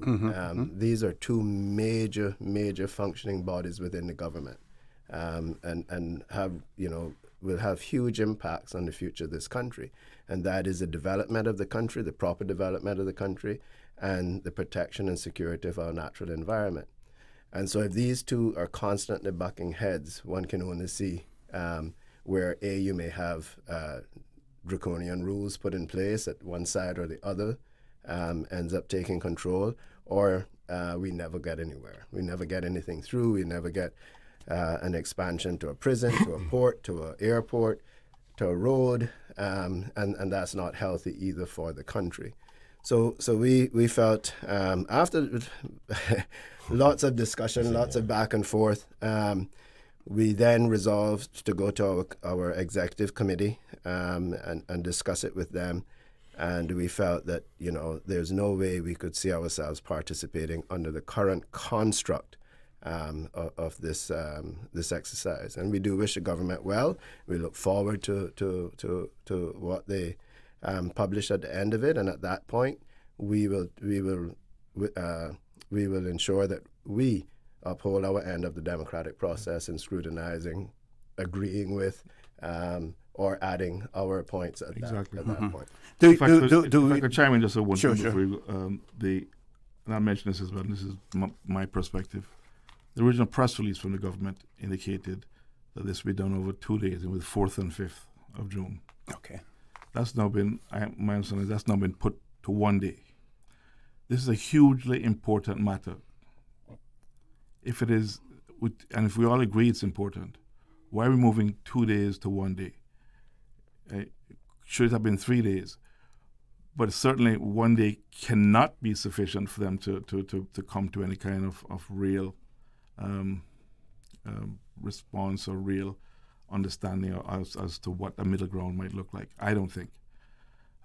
So will this actually be solved in 1 day, or are we just trying to put salve over a matter? Sorry, go ahead, sir. It's okay. That's a very strong point, I remember. OC, let me put it in common terms for the average public. Government is selected to create policy. They direct the policy of the administration. They have the majority numbers. What we see is an exercise today where it's a government a group of members who cannot decide what side they're on this topic. Are you pro-environment protection? Are you pro-growth and development. And there's a fundamental strong point one way or the other. We know that there's members of this government who are strong protectors of the environment to extreme positions. And we also know that there's members of this government who are wanting growth and strong growth. And what you have is a leader who has a government that can't decide what position they're on. Hence the reason now they're going out and delegated their duties to some other facilitators to come to a conclusion. And then expecting the opposition to come Is that really, when you say to come to a conclusion? Yes. For whom to come to a conclusion? The government or the group and the facilitators? This is a policy decision. The government can make their decision on what reforms they need. Yeah. And they need assistance for somebody to tell them what to do. You've been elected to make that decision. Is it? Let's take I haven't had a chance to read all of the document yet, but I've attended a Chatham House meeting before. As a matter of fact, that is where we learned about the CC Caribbean Catastrophic Risk Facility. Yes. I attended with the then leader of government business, Honorable Kurt Tibbetts. And things were discussed. We got ideas from that, and we learned about this facility and what the then leader of government business said. This is something that we want to keep track of. We want to know what's happening, with this. And so that when it came about, we knew, what it was all about. And we certainly were, when I say we, Cayman Islands government, they were more than happy to participate in it. But out of that meeting, no policy decision was making. So I'm wondering whether or not this is a facility where they want to hear views, want to hear everyone's views. Those views will be recorded, I guess, to a certain extent. The facilitator then goes back and say, here's all of the points that we received in relation to this. And then the government, at the end of the day, looks at all of those points and develops policy based on all of those ideas that were discussed at the forum. Is that what? That's the way that I see it. The rules actually stated, and your example is a little different because you were not participating, I don't believe, in that instance that you were participating in developing a policy towards the Cayman Islands that you would have absolutely no input in the final decision. Right? In this case, the rules actually state, the references actually state that the results of this, the document that goes to cabinet, will, or the objective, is to develop government policy and possible legislation. Okay. Right? And that's not where, we have no role in that. If the government can't, as my deputy said in plain English, if the government cannot come to a consensus or reach consensus within their caucus, then go and get a facilitator. And I'm not so sure that it should be on the government's dime. But go and get yourself a facilitator, a mediator, whatever the case may be, because we do agree that this issue needs to be resolved. But you are elected to govern. You have to make that decision. If you want to have an open and democratic process, if you feel that this is something that the entire country should be a part of, then put a position out for discussion in the public. Then let us discuss it down at Parliament, whether it be a select committee, a committee of the whole House, or let's do town hall meetings. Yeah. And you can have the facilitator there for the town hall meetings as well. I did not expect this to be, as much as saying that when you come there on the particular morning, you can't leave for the day either. Yep. You can't even step outside. So you're expected to stay there for the day. So it just, I can appreciate the urgency, and I can appreciate that perhaps the consultants or perhaps the government said, listen, we have been fighting with this. This is our second term fighting with this. We need to get this resolved on the day. We have to get it resolved on the day. Everybody's going to have to come, lock the door. Let's thrash this out. For the government, that's fine. We're just saying, whilst we recognize the need for reform, we recognize the need for the unity, But we don't have a place in that particular process. Got you. That is a government's process. Okay, we're going to go to a commercial break. On the other side of this commercial break, Isabel, I'll ask another question. Have you been able to see the terms of reference that were given to Forge Front, in relation to what their expectations are? Simply no. Folks, please stay tuned for the record. We'll be back shortly. Cineco's parametric insurance after hurricanes is now available for motor policies. Fixed automatic payouts cover incidental vehicle expenses like fuel, cleanup, and minor repairs. No claims, no damage required. $200 for comprehensive policies or $100 for third-party policies. Available exclusively through Cineco and included with all new motor insurance policies and upon renewal for current policies. Visit cineco.ky today. Cineco. Keeping Cayman covered. My mom's a superhero. She always knows what to do when I feel icky. Yesterday, we went to West Bay Pharmacy, and they had everything she needed. Medicine, my favorite band-aids with dinosaurs, and even flavored vitamins. Mom says they keep our family healthy. I think they're magic. But don't tell anyone. I think superhero shop at West Bay Pharmacy. West Bay Pharmacy, where the superhero shop. West Bay Pharmacy and Centennial Towers. Convenient quality care is just around the corner. Looking for fresh, healthy food that's full of flavor? Then you've got to visit Kirk Market. Our dishes are made with fresh, high-quality ingredients. Enjoy vibrant mixed greens or satisfying pasta salads. Or try one of our delicious grill options like blackened chicken, spicy beef steak, or grilled salmon. Looking for something light and flavorful? We've got sushi rolls and poke bowls prepared daily. And don't forget to explore a hot bar or Billy Fresh salad at the salad bar. Stop by Kirk Market today for breakfast, lunch, or dinner and taste the difference. Eat well, live well with Kirk Market.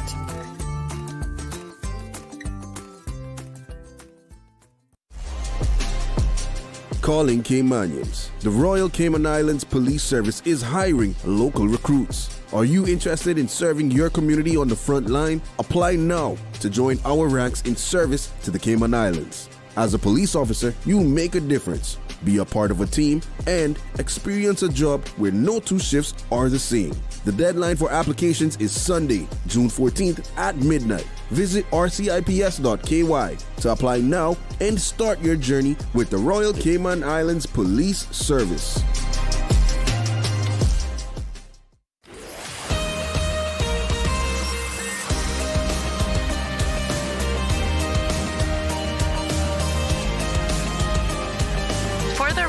With Orrett Connor. Good morning and welcome back to For the Record. In the studio, Leader of the Opposition, Honourable Joey Hugh, Deputy Leader, Honourable Kenneth Bryan, and Member of Parliament, Mr. Roy Tatum. So my question in relation to whether or not the terms of reference given to the Forefront facilitators, whether or not that had been seen, and the answer was no to that. So thank you very much for that answer as well. I'm trying to, and I know you're doing. My apologies. I think forward. It's important that we don't mix. Cayman Forward Cayman Initiative. Forward Initiative. Yes, So I think, Forge Front. Yes, Forge Front. So again, I think it's important, and I think that you're getting the picture. You're putting it out there in terms of, what this all entails, because if they're not familiar with it, then it is very difficult. Now, did you, on paragraph 1 in relation to the purpose of the, did we share that part with our listening and viewing audience? Okay. Yeah. So, should we do that? Yes, we should. I think that the rules of engagement should probably be outlined for the public. Yes. And they need to understand, well, why does this matter to me? I'm a carpenter. I'm at home, and why do I care about this opposition? Because this issue of the dispute between the CPA, Central Planning Authority, and the National Conservation Council, even that dispute itself has been the reason why we have not been able to get the road done in almost 8-9 years. It's the reason why some development can't be created. It's the reason why sometimes we can't get protections for certain environmental areas. So it's the two extremes, and from either side, and the government is trying to facilitate a middle ground, so to speak. But sometimes you can't get a middle ground when you have a fundamental position one way or the other. And I would dare say, in the core government and its makeup of the National Coalition for Cayman, you have two different extreme views that have come together who can't come to a conclusion of what they want, and they're trying to figure out their policy. That's signs of a broken government as it is. But with that being said, let's go through it. It says the Cayman Forward Initiative is structured, facilitated policy dialogue commissioned by the Premier. And I want to say that, as the old saying goes, who pays the piper plays the tune, of the Cayman Islands to align the legislative regulatory framework governing planning and the environment to break the cycle of legal conflict. It's quite simple to break the cycle. You decide what side you're on. But they refuse to do that in the public domain because they don't want to expose their hand. What is happening in this country right now, Mr. Connor, is there's a large group of people who are pro-protection of the environment, rightfully so. And there's another set of people who want growth and development, rightfully so. And they cannot agree. And without agreement, you're not going to go anywhere. And that's what's happening with this government. To be honest with you, the fact that they're asking us to assist them and govern means you can't govern. You need to make your decision, but they don't want to do that because they politically expose themselves, and then they may lose one side or the other. So if they're leaning more to the growth and development, all the strong Green Party people who support protection will leave the NCFC. Or the opposite side, all the supporters who funded their campaigns, depended on legislative change in respect to the NCC, they will leave the NCFC. So they're trying to do this in secret, and this is the concern that we have, that the public will not know who is who. For you as an environmentalist who wants the protections, you don't get to know which member of that NCFC government is standing and saying, no, we need this road to go through, or we need to build this building to 30 feet, or build these houses, regardless of what the wetland says. And on the opposite side of that, the person who says we need proper growth and development don't know who's in that room saying, I'm sorry, I'm not going to allow you to go through that wetland. This is fundamental, two different sides, and they need to make a decision, and it's not for us to facilitate that. If you cannot govern, step out of the side, and the progressives will take the lead. I'll add one thing to that quickly, if you don't mind. Yeah. I'll come back to this point I made earlier on. This was supposed to be a 2-day forum, whittled down to 1 day.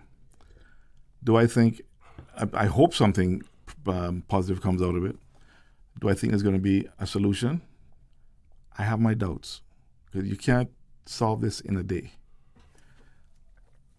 The deputy leader just mentioned divergences of views, and the document that you read hinted at that as well, or spoke to that. There's an old saying, he convinced against his will is of the same opinion still. So Friday going to come, and Friday going to go, and something will come forward. Are we going to see a solution? I hope so. I have my serious doubts, and it's because of the process. They're trying to apply a Band-Aid and a salve and pretend that something, a real solution is going to come from this. The real solution is going to come in the end when we put more focus and get a national development plan in place and start looking at things that the leader and deputy leader have been talking about for some time, also a national infrastructure plan, and do the things that we need to do to get the balance. We do need a balance between protecting the environment, but having the growth that we need to have to move forward the country. I won't call his name, but the famous British politician still involved in politics in the UK said to us once on a visit, if you're not growing, you're dying. So I'll leave it there and let the gentleman continue. Mr. Connor, I want to highlight this other one and under number 3, the last bullet point. Okay. It says, expectations on participants, so all the stakeholders involved. And the last bullet point to say, honor the agreed communication protocols. Ministers and officials should not communicate independently about the process or its outcomes until communications ready summary has been approved by the Cabinet Office. So they can't even talk to the public Why is it that you're hiding the positions and viewpoints of the government from the public? The public wants to know who stands where on what, because it's a fundamental, hence the reason why we're in this crisis now in the first place. So I think it's important that we go back to the premise on something, though. Yeah. Which if I could intervene there for a second. And reading this, it says that the should not communicate independently about the process or its outcome until the communications ready summary has been approved by the Cabinet Office. Do we have a time frame within which the Cabinet Office would provide the summary? Because if a summary never comes out, then you're barred from talking about it at all, forever as well. So you would want to know that, yeah. Go ahead, Mr. Leader. Mr. Connor, I fully understand the reason for the Premier putting this forum on, or this, I think, summit they're calling it. What I am not happy with, because I don't like to use the word disappointed, what I'm not happy with is the way in which it is being done. I understood this to be a summit of inviting developers, inviting other stakeholders, the environmentalists, inviting them into sort of an open town hall meeting, and having a neutral facilitator is a good idea as well. But this really sounds like a sit down in a room, bring your evidence, it says. Bring your evidence. You have to have solid evidence. Bring your evidence, and then that's it. You're allowed to bring evidence. You can't bring personal opinions, et cetera, and then they go away and they make a decision based on all that they heard that day. I don't know, how they conclude that, whether it's a unanimous vote or how do you conclude what comes out of that day. But then when do you go to the public with that? Because if you're going to go to the public after you have already made a policy, then you're going back to square one, all right? And this is why we felt that if we were going to do this in a bipartisan way, if it's not going to be an open door town hall style, or individual meetings with the different stakeholders and as published who's meeting with who, then I think the Parliament would have been a good place to do that. Bring your outline to the Parliament, bring your views to the Parliament, bring a motion to say that we're going to have a select committee or a committee of the whole House. Put a very strict timeline on it, that this can all be debated in the public, and then from that we can come to a policy or come to decisions on what legislation needs changing, what government policy should be driven by.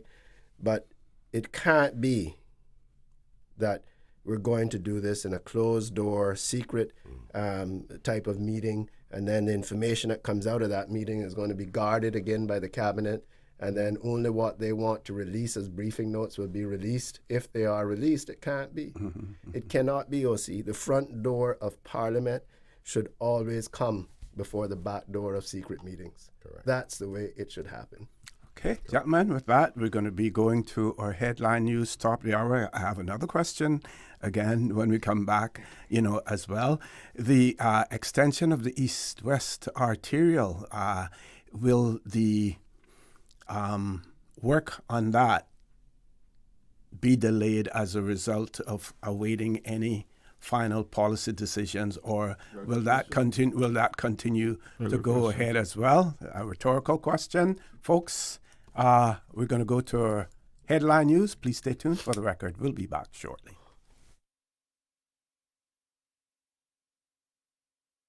Since 1976. Covering Grand Cayman, no Cayman, Cayman right.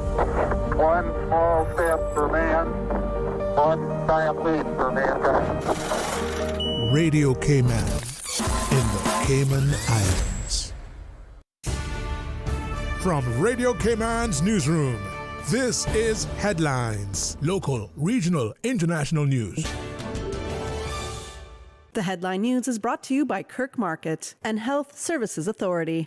The police service continues its series of community meetings this week. Tonight, senior leaders will be at Constitution Hall at 7 p.m. to speak with Georgetown residents before heading to John A. Cummer Primary School tomorrow for the West Bay meeting.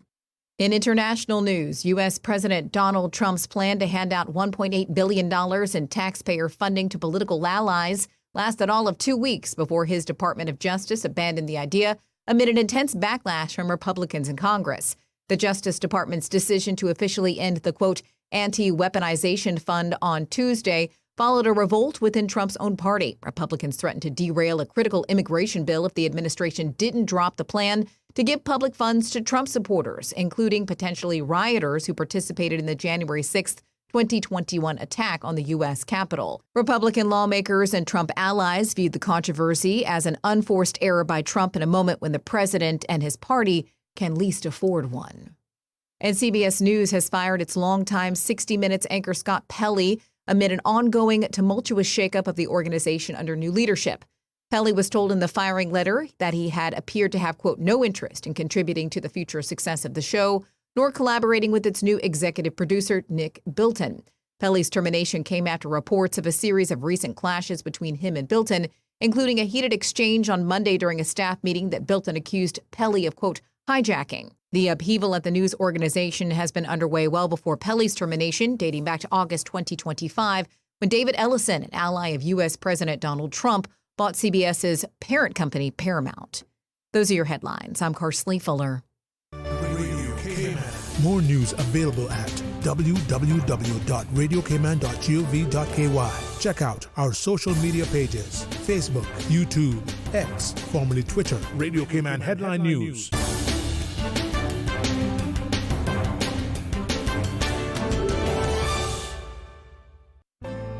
Your Cayman Islands Health Services Authority has been the national healthcare provider of the Cayman Islands for many generations. We have elevated our level of care to ensure you, our patients, have the best possible experience. We offer better access to care close to home with the most locations on all 3 islands, delivering a full range of primary, secondary, tertiary, and emergency care. HSA is a JCI accredited organization, and we are committed to caring for you. Looking for fresh, healthy food that's full of flavor? Then you've got to visit Kirk Market. Our dishes are made with fresh, high-quality ingredients. Enjoy vibrant mixed greens or satisfying pasta salads. Or try one of our delicious grill options like blackened chicken, spicy beef steak, or grilled salmon. Looking for something light and flavorful? We've got sushi rolls and poke bowls prepared daily. And don't forget to explore a hot bar or Billy Fresh salad at the salad bar. Stop by Kirk Market today for breakfast, lunch, or dinner and taste the difference. Eat well, live well with Kirk Market.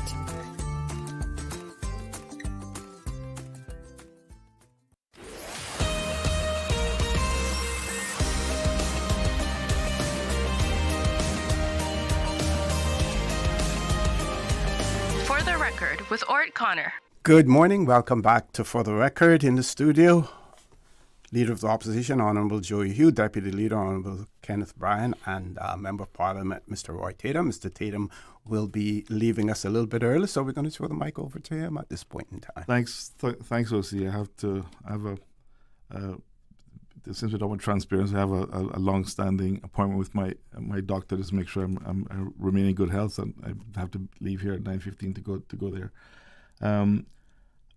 We were discussing during the break participation in this process and the like. We in the People's Progressive Movement have never hidden our thoughts on the need for a balance in terms of protecting the environment and getting the growth that the country needs to move forward.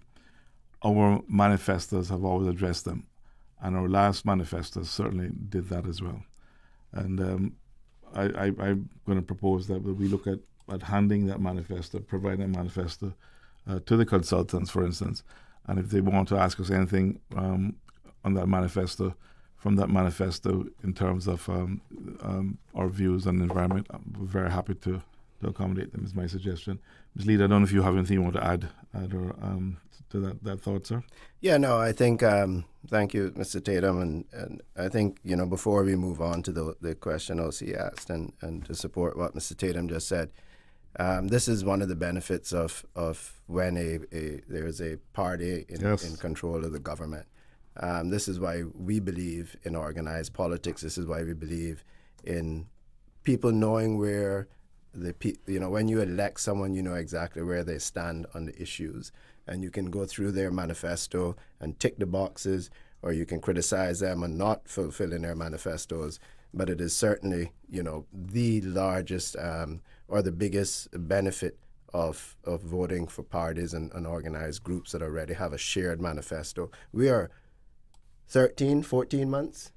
14. 14 months into their term, and they're now having summits to try and develop policy.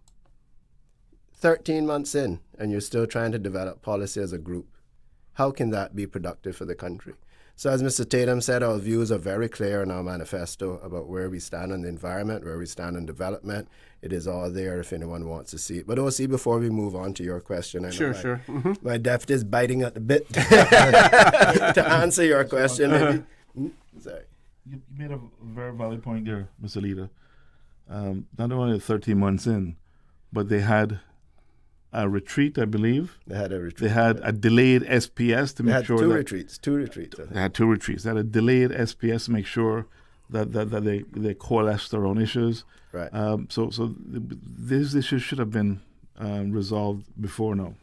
The fact that it hasn't just shows, as the deputy was saying, how hard an issue this is for them to come to some agreement on.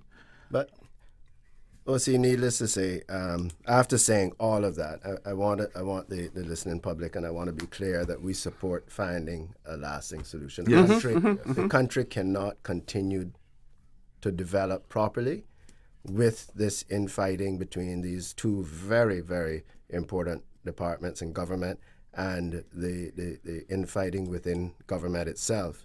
So we wholeheartedly support reducing the conflict, reducing litigation, improving, the country as we move forward together. But what we do not support, OC, is a process that blurs accountability. The government, as we said, was elected to govern, so they should, and the opposition was elected to hold government accountable, which we will. And those roles are very important in any democracy, and we believe, OC, that they should remain very clear.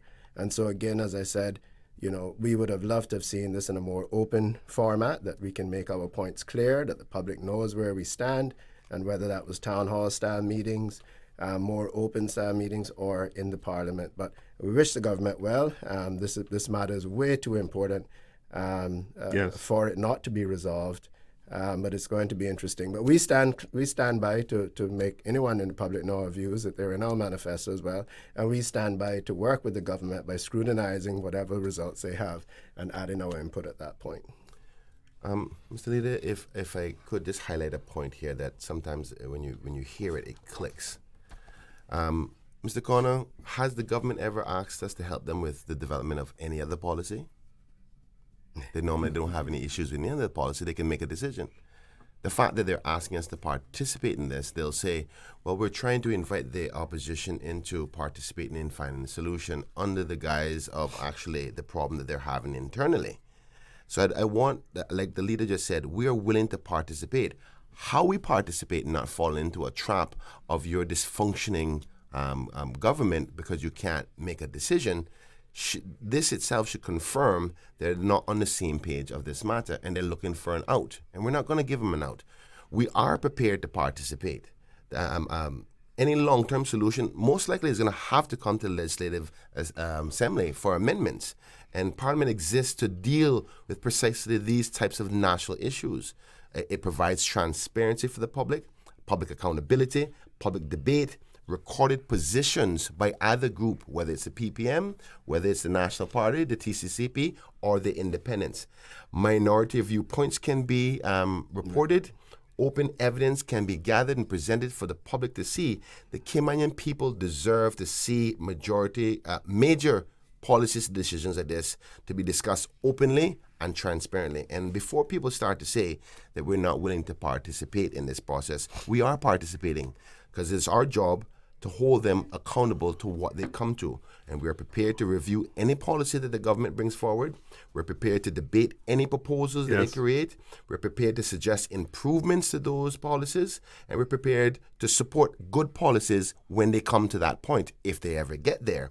We are not prepared to blur the lines between government and opposition, because good governance required clear accountability, and we in the official opposition will hold them accountable, and we're not going to give them an escape clause by trying to invite us into a trap where we don't have any say or we can't record our position and the public doesn't see what happens. The people deserve transparency. And to add to that, and just to follow up on what my deputy just said, we stand ready. There are other very important issues facing the country, pensions, insurance, fuel. We have all supported the government formation of select committees within the parliament. We stand by ready to work on those committees. It's been a long-standing feeling that if you want to put something to rest, you call for a full committee of the House. If you want to do a select committee of the House, that's fine as well. But it has to be public and it has to be transparent to the public. We cannot do these things in secret meetings, and we stand by ready to participate in that process. We'll see. And another thing that just dawned on me is that something of this significance, if they wanted the opposition to be involved, an invitation to a Zoom meeting being our first knowledge of or our first interaction with this process. We got the feeling when we read everything that a lot of it was an afterthought. We got indications that there were a lot of meetings before this. Yeah. I call it the tick box exercise. Right? That may be harsh, but maybe that's what it was. And we felt as if we were, you gotta invite the opposition to this. But why weren't we involved in the discussions? Where are the terms of reference for the facilitators?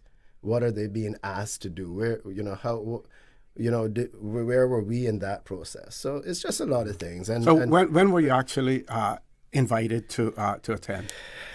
I think when was the email? 3.5 weeks ago we saw the email. So we kind of knew it was going to come. We got an introduction to it. Unfortunately, like I said, I didn't receive it. And we got an introduction telling us what they were planning to do. Okay. And then there was another email soon after, I think, selecting a date for a Zoom call, a Q&A with the facilitators, or the consultants rather. I got a message in the morning last week saying, "Are you still on for the Q&A?" And I had no clue about it because it had went to Joey.Hugh instead of Joseph.Hugh. So when I checked with the team, some of the team checked, and a few had received it, a few hadn't. And Mr. Bryan jumped on that call, an introductory call that morning. And you were traveling at the time, I believe. I was traveling as well. I was actually literally on the road driving. After that, Mr. Bryan reported back to us, and then there were some other things. There were some, what do you call them, psychoanalytic questions. Yeah, and I'm looking at the questions right now. And things like that we declined to participate in. For various reasons. But at the end of it, we didn't take the decision lightly. We mulled it over. We went to our executive with it. We spent quite a bit of time on Saturday morning discussing it, and just for those fundamental reasons. And again yesterday. We decided that this is not a role that the opposition should be playing in this. Mr. Conner, it's important to note the difference between when they notified us that they'll send you a Zoom meeting and actually whether we were involved. Because I think you were asking the question. Now, naturally, we all heard that the Premier will want to do the summit forum. He did let the leader know and say, guys, we're going to want you to participate. We don't know the scope of what it's about. Of course, any solution-driven things, we're going to say yes. Boom. Then we get an email, not even a phone call, respect to the leader to say, Mr. Leader, here's the outline. Expect the email from, our team. An email comes out, and it's just you're supposed to be on the Zoom. We don't even know who we were meeting. Unfortunately, because the leader wasn't here, I jumped on and just said, okay, let me just listen to what's happening. And I said, unfortunately, I can't speak for the party at this point until we analyze this. We'll get back to you. But when we started to look at the psychoanalysis questions that they're trying to put, it's almost like they're trying to get the information out of you where your position is on this topic. And then the persons or facilitators are obligated to go back to the premier and this government. So there seems to be a political game that's being played, sadly, but we were willing to participate the whole way through, but I don't think we were involved from the get-go, and it would be unfair for us to be held accountable for the outcome of it if we're not truly participating in it. Mm-hmm. And answers to those questions, as I said, can be obtained from a manifesto. Correct. Yeah. Mm-hmm. Okay, any final comments since you're going to be leaving us? Yeah, just to say thanks very much again for being here. For allowing us to be able to discuss these important topics. The deputy leader and myself won't be able to come on next week, so there'll be probably someone else. Because we've been invited, I think we may have mentioned this on the show with you before, invited to attend the Caribbean Regional Public Accounts Committee meetings and conferences in Trinidad. Okay. The importance of this, again, we're discussing scrutiny. We're discussing transparency.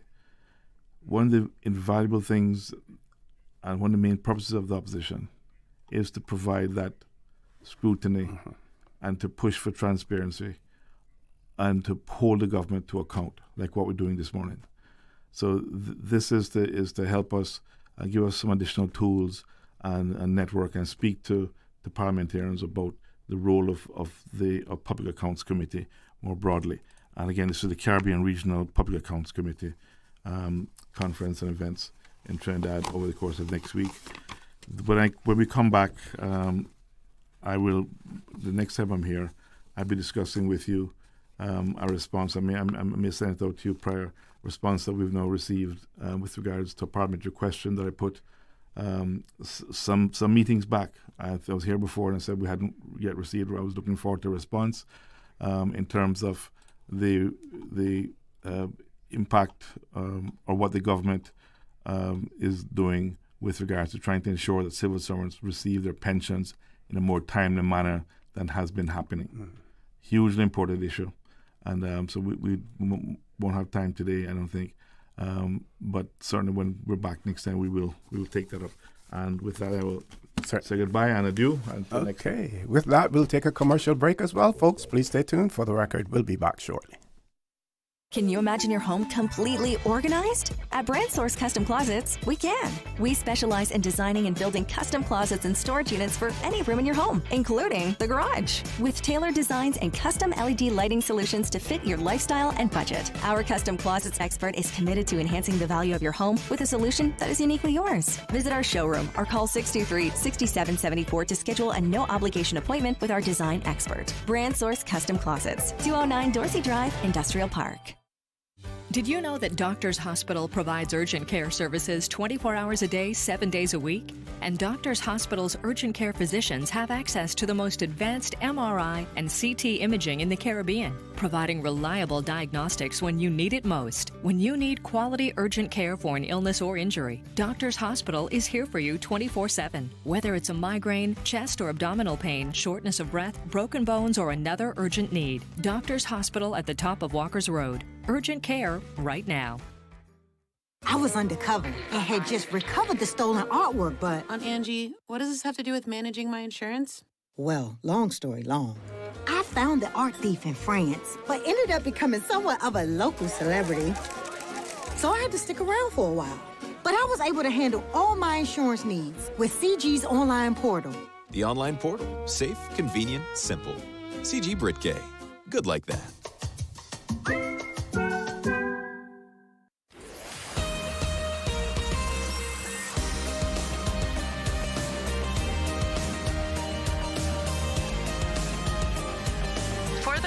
With Orrett Connor. Good morning. Welcome back to For the Record. Mr. MP, Mr. Roy Tatum has left us, so we have the Deputy Leader and the Leader of the Opposition in the studio with us. One of our listeners has written and said, getting the informed views of all in order to find a potential quote-unquote balance and position that incorporates all sides.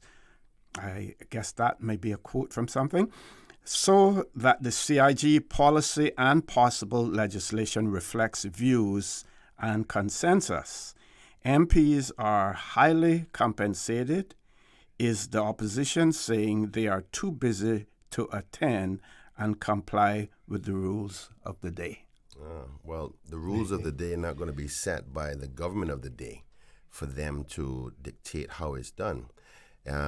We're happy to participate, like we've said before, and we're happy to do it in front of the public.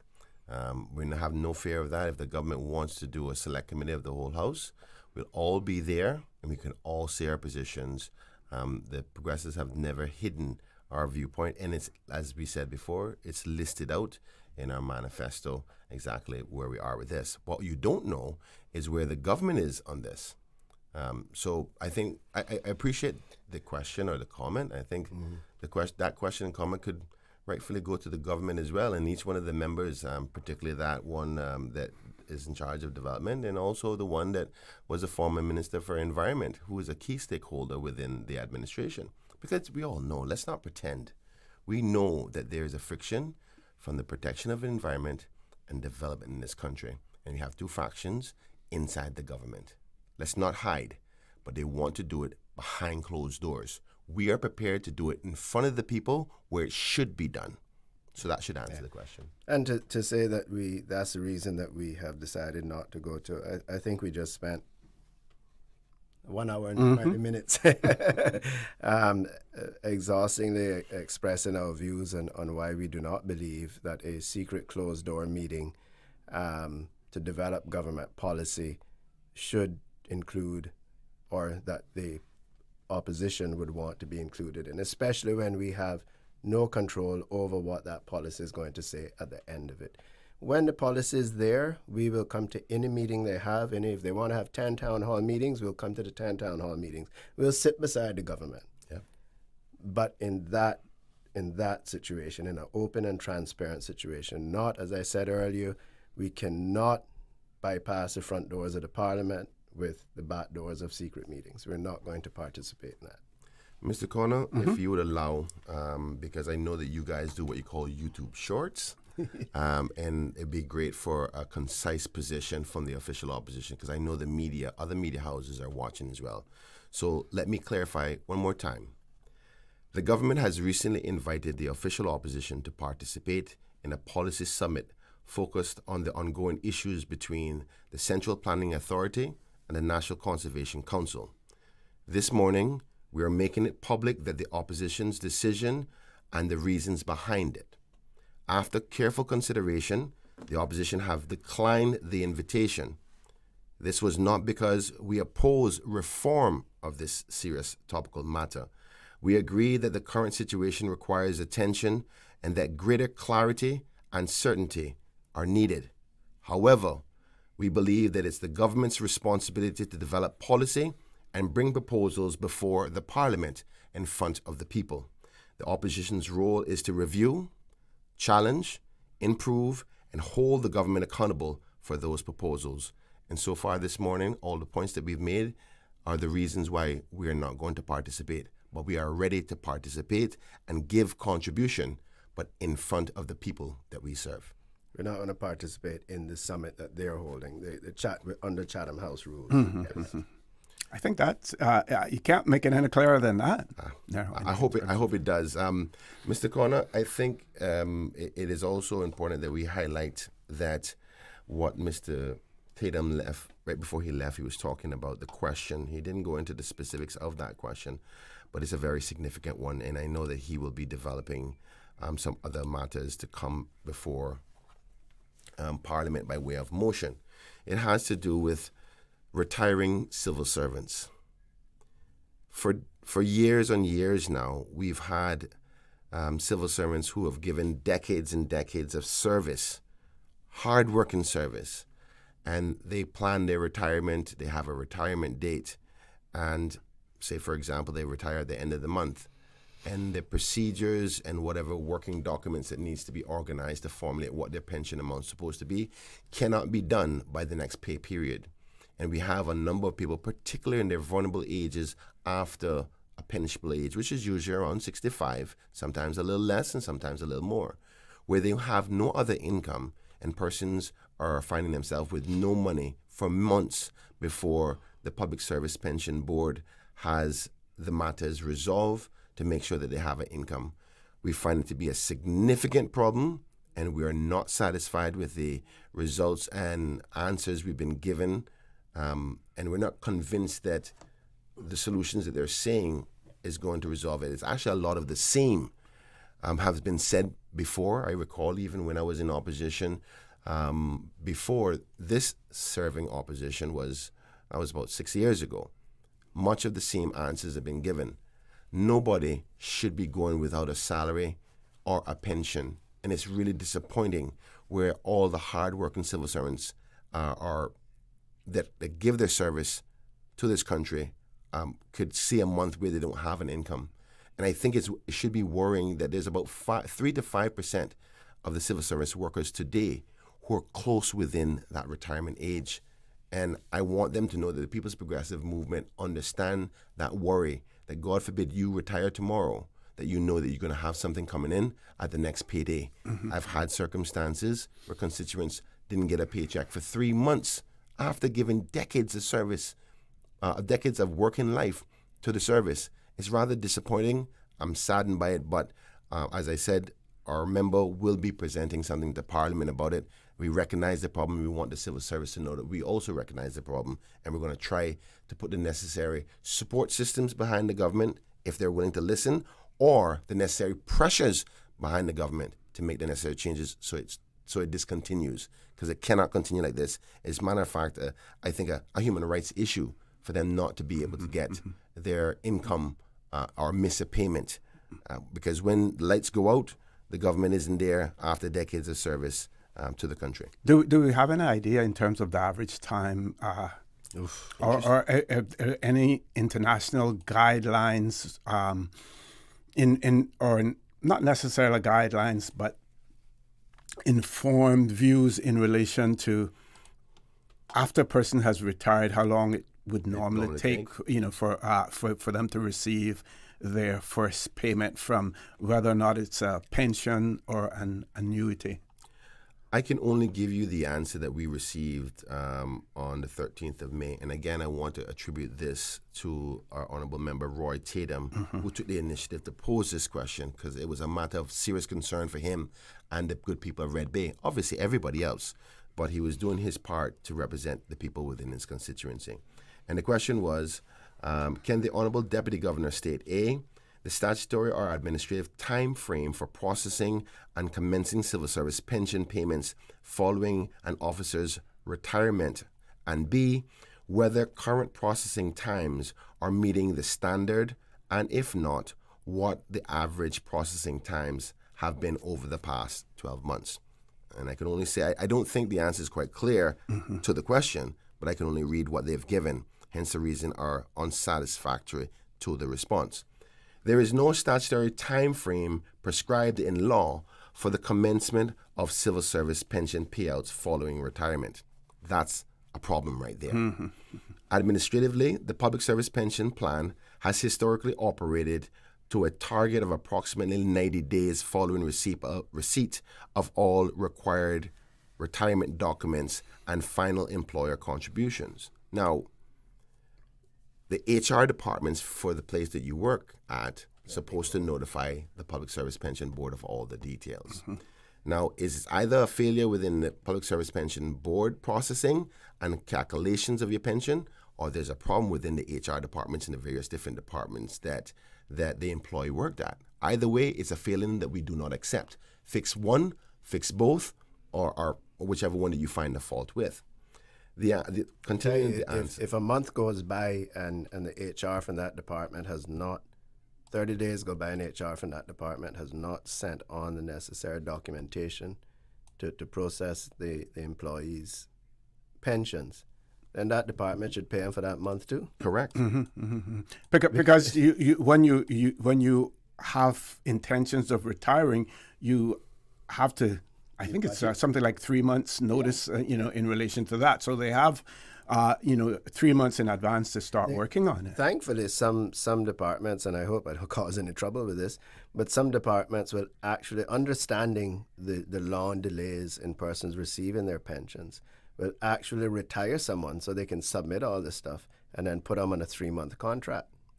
Okay. Right? So that, retire them ahead at reasonable time and then give them a 3-month contract so that after the 3 months the pension should be kicking in. But it's actually taken a lot longer for various reasons, and one of those reasons is because the HR departments in the government that they worked for didn't get the documentation over in time. Okay. So departments have to be making makeshift ways to solve the problem rather than actually fixing the problem. And these are departments that are trying to help their employees because the processing ain't being done right. Mm-hmm. But we'll read the rest of the question when we get back from the break. Folks, we're going to take a commercial break. Please stay tuned. What was that question? Accidents and illnesses can strike without warning. Ouch! When it comes to urgent care, every second counts. At Doctors Hospital, we have a dedicated team of experienced doctors and nursing staff available to you 24 hours a day, 7 days a week. Don't waste time in an overcrowded emergency room when you need urgent care. Whether it's a broken bone, a severe infection, or a sudden illness, trust in Doctors Hospital's unwavering dedication to providing the best immediate care. For complete urgent care when you need it the most, choose Doctors Hospital, located in Georgetown, 16 Middle Road. She hear clunk and her car stop. I was just about to send her some money, so I send it straight to her JN money transfer card. It cost me less, and perhaps she use the card, pay the garage right away. She'll get discount through the JN Rewards program in Jamaica. This card make things easy. You can even get funds at any multi-link ATM. JN Money Transfer Card. Fast, affordable, convenient. Tell your loved ones in Jamaica about it. Sign up is free. Your dream home starts with a vision, and often inspiration is at the heart of that vision. Brand Source Home Gallery's in-house designers are here to help bring your vision to life. Whether you're remodeling or building a new home, Brand Source Home Gallery is your one-stop solution. Explore their kitchen cabinets, sinks, faucets, bath fixtures, tubs, vanities, and more. Let Brand Source's designers help and inspire you with your next project. Call 623-5000 and schedule an appointment with a design expert at Brand Source Home Gallery, Dorsey Drive, Industrial Park, serving Cayman for 50 years. The 25th Annual Talent Exposition of the Arts, Hope is Here. Presented by the New Self-Help Foundation, Sunday, June 28th at the Hawkwheel Theatre. Awesome performances by Rico Rolando, Erica Asai, actress Caitlin Tyson, Dequan Smith, UCCI Dance Company, Radiance Dance Studio, Centerpoint Limited, John Gray Kitchen Band, and Starlight Elite Strings, Michelle T, and more. Tickets cost $15 CI prepaid or $20 at the gate, and available from the #1 shoe shop and Winner's Circle Sports. Talent Exposition of the Arts, Hope, hosted by Anika Jefferson and Lloyd Parker. June 28th at the Hawkwheel Theatre. Gates open at 5 p.m. Show starts at 6 p.m. Part proceeds from this event to benefit the Pines Retirement Home.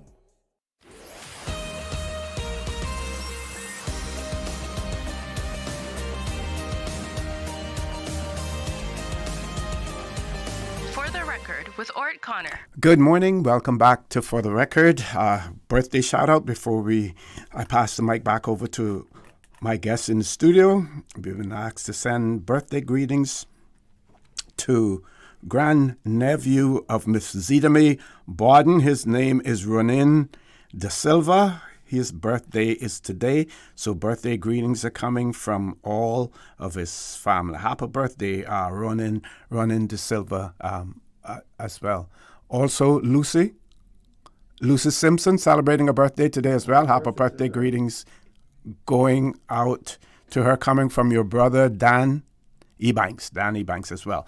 So one of the questions, gentlemen, that hadn't been answered yet was whether or not the continuation of the east-west arterial would be affected in any way. Work on the continuation of that would be affected in any way, because I believe when I did have the minister who has responsibility for that on, he indicated that sometime this year work would again commence on the east-west arterial. I don't know if we can factually answer that because we don't know what the outcome is going to be. Mm-hmm. We can speculate that it could help the process speed up, or potentially slow it down. From when I was there, the big issue was the EIA. That has been completed. What controls does that EIA determine on the path of the road? Because the path of the road decides how long it's going to take because of the various different types of development, bridges over water areas and so forth. So I don't have enough information to answer that, but I do know that some of the suggested positions about this tension point between the National Conservation Council and Central Planning Authority, depending on which way it goes, can either allow for more speedier development of road infrastructure and government infrastructure, or it could slow it down even further.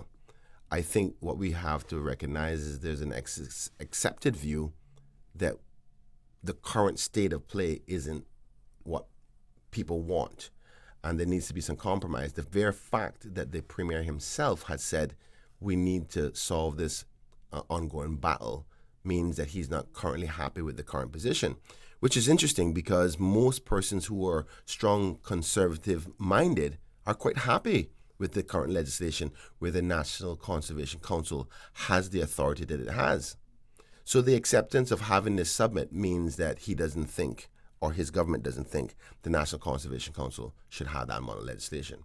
So again, this is why we know that they're trying to do this in secret, because they don't want to expose their political position on something that is very sensitive to many, one way or the other. So, unless the leader has... I agree with you.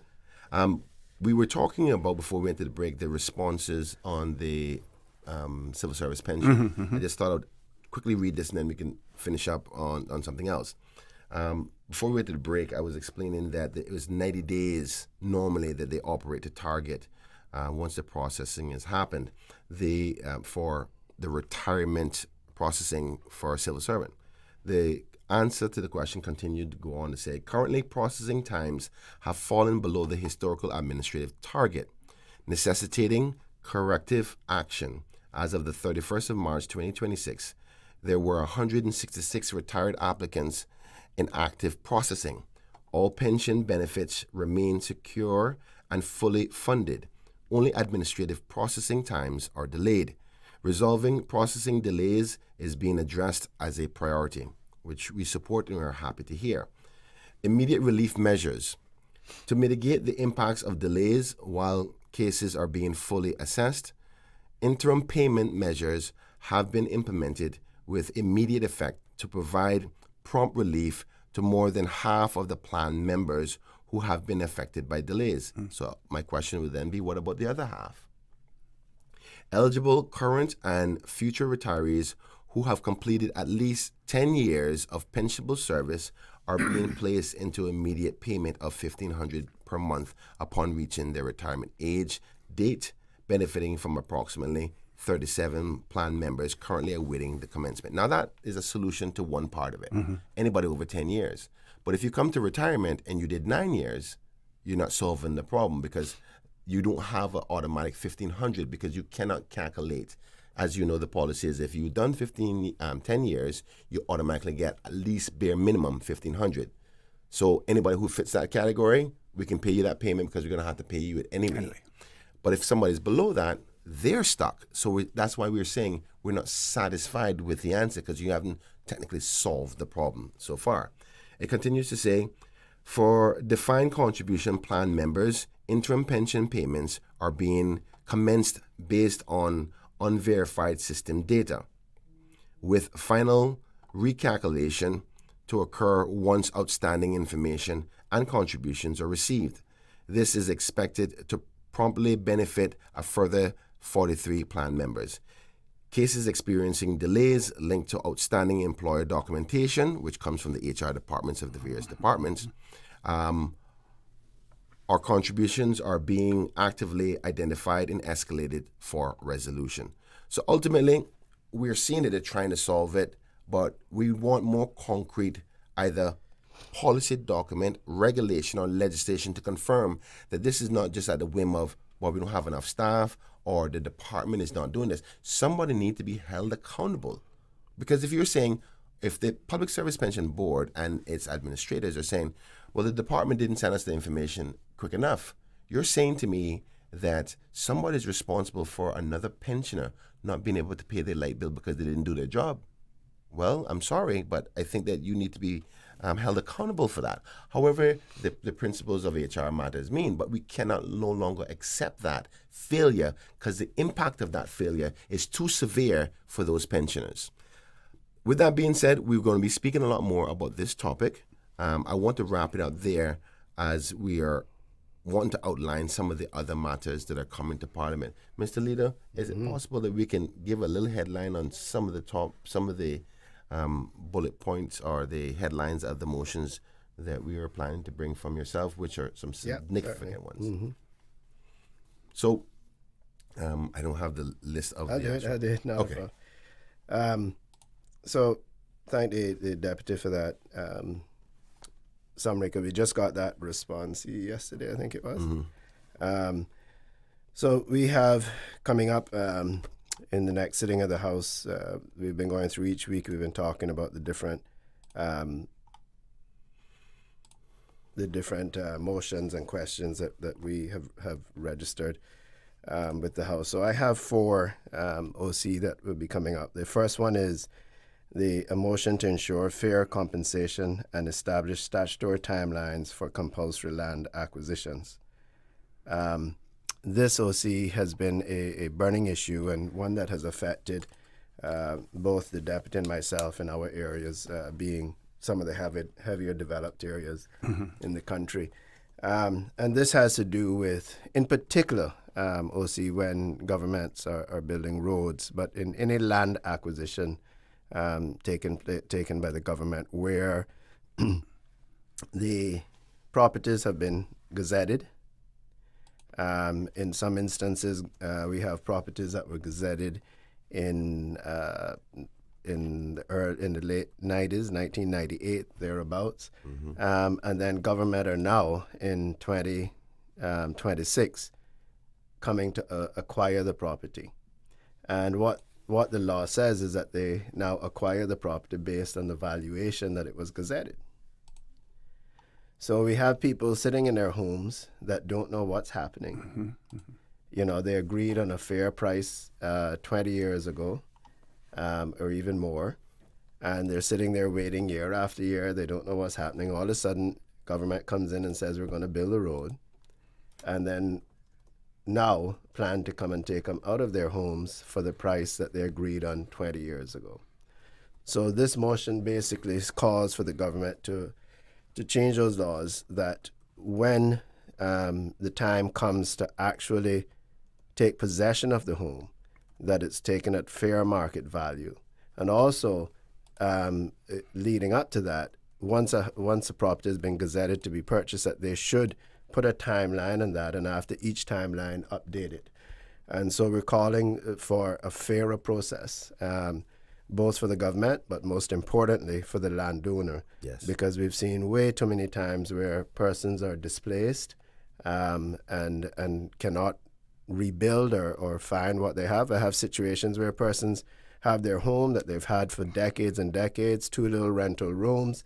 They're not getting anything. They're not applying to government for help. They're living off of their rental homes. They've paid off their house. And then government is now coming to say, we're going to acquire your property for the value it was 25 years ago. And where are you going to go with that money? You can't buy a piece of property and build back the building that you had there and collect your rent from that. So thankfully, 2 things have happened. Governments have had to spend even more money in relocating people, building or buying homes, and it slows down the project. Or projects are not happening because they can't come to a resolution, and we as a politicians are threatening them, saying, if you put this person out in the street, we're going to go to the press with it. And so I think it's time that this law be updated, and hopefully we know that in the past the government have indicated that they agree that there is an issue with it, and so we're hoping that we can work together this time on resolving that. The second one, OC, is a motion to establish a tourism climate resilience fund for the Cayman Islands. And that motion is very similar to the environmental fund, but this fund, we're asking that the funding comes from mechanisms, whether it's a part of the tourism tax or an environmental tax on each hotel room night, and possibly on each manifested visit on the cruise ships. And it goes into a segregated fund that's used for tourism-related enhancements. In particular, we're talking about the renourishment of the coastlines on all 3 islands, because we know that there's issues happening over in Cayman. We've had issues in North Side. They're rebuilding the beach there. We've lost tourism products in Barcus and West Bay because the beach disappeared from there. And then, of course, the most public one is the 7 Mile Beach and the movement of sand there. And so we are hoping that the government will accept this, that we develop a fund paid for by visitors of the island to maintain our reefs and our beaches for tourism activities. And then the third one is a motion to enhance participation of small and micro businesses in public procurement.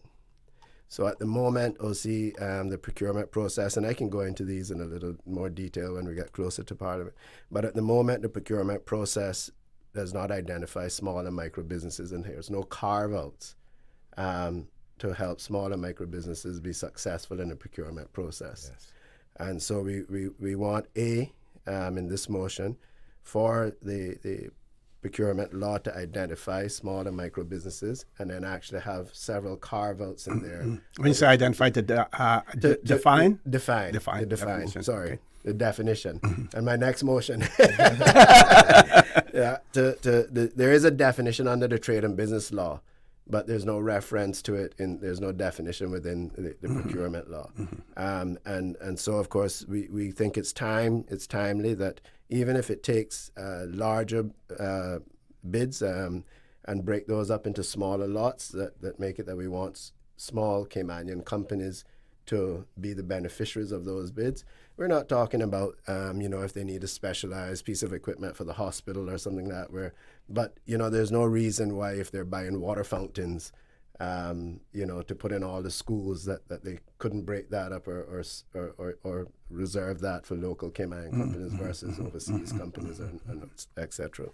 And then my last one is, for today, is a motion to modernize the definition of small and micro businesses within the regulatory framework of the Department of Commerce and Investment. So the concessions that were put in place by the PPM administration back in 2014, I think 2014, we put the definition of a small and micro business at that time.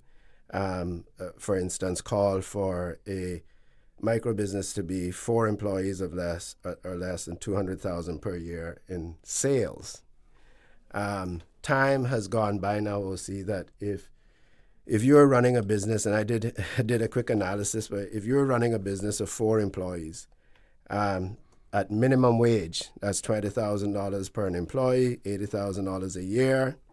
Your utilities, water, light, and internet, if you're working in darkness, would be $1,100 a year. Your rent, it would be $1,100 a year. So if you were to actually to increase that, this is monthly. The monthly expenses would be $80,000 in salary, $1,100 in water, light, $2,500 in rent if you're lucky enough. Let's say you have 1 or 2 work permits, $2,500, insurance, $1,500. You have your marketing, miscellaneous company registration, all that sort of stuff, another $1,400, about $89,000. And even if you take that, you take those monthly costs and your monthly and your yearly costs, OC, anyone that's doing $200,000 in sales are going to be running at a cost of about $140,000 in profit. At 40% profit, that's darn good profit. Mm-hmm. But your expenses are going to be around $90,000. So you're going to be operating at a loss. So the government threshold of $200,000 in sales, in gross sales, we need to improve that. We need to bring that up to modern day times. And so the motion calls for them to review these thresholds and to bring them up to the modern thresholds, including looking at what the cost of things, the rate of inflation, etc. In particular, with the recent increases in the cost of doing business with the government fees that they introduced during this year, and then also to review it periodically. But I'll come back and talk much more about that. But these are the 4 that we have coming up. Certainly. We're going to take our last commercial break. And Mr. Bryan, I think I don't want people to think that we're dodging anything here. I've passed on some questions to you. They may have been repeat comments made in terms of the PPM's be short, but I achievements as well. Please stay tuned. For the record, we'll be back shortly. Did you know that you can send money transfers to financial institutions anywhere in Jamaica with JN Money? You mean I can send money straight to my account and cut out the middleman? Yes, that's exactly what I mean. You send your own money to your own account, giving you peace of mind that the money is in your account. JN Money Transfers to Financial Institution is another convenient service offered by JN Money. You can have this done from any JN Money location. Deposit your money straight to your account without the hassle of asking someone to do it for you. JN Money Transfers to Financial Institutions, making life easier. Did you know that Doctors Hospital provides urgent care services 24 hours a day, 7 days a week? And Doctors Hospital's urgent care physicians have access to the most advanced MRI and CT imaging in the Caribbean, providing reliable diagnostics when you need it most. When you need quality urgent care for an illness or injury, Doctors Hospital is here for you 24/7. Whether it's a migraine, chest or abdominal pain, shortness of breath, broken bones, or another urgent need, Doctors Hospital at the top of Walker's Road. Urgent care right now. Cineco's parametric insurance after hurricanes is now available for motor policies. Fixed automatic payouts cover incidental vehicle expenses like fuel, cleanup, and minor repairs. No claims, no damage required. $200 for comprehensive policies or $100 for third-party policies. Available exclusively through Cineco and included with all new motor insurance policies and upon renewal for current policies. Visit Cineco.ky today. Cineco, keeping Cayman covered.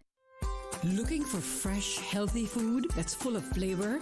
Then you've got to visit Kirk Market. Our dishes are made with fresh, high-quality ingredients. Enjoy vibrant mixed greens or satisfying pasta salads. Or try one of our delicious grill options like blackened chicken, spicy beef steak, or grilled salmon. Looking for something light and flavorful? We've got sushi rolls and poke bowls prepared daily. And don't forget to explore a hot bar or Billy Fresh salad at the salad bar. Stop by Kirk Market today for breakfast, lunch, or dinner and taste the difference. Eat well, live well with Kirk Market.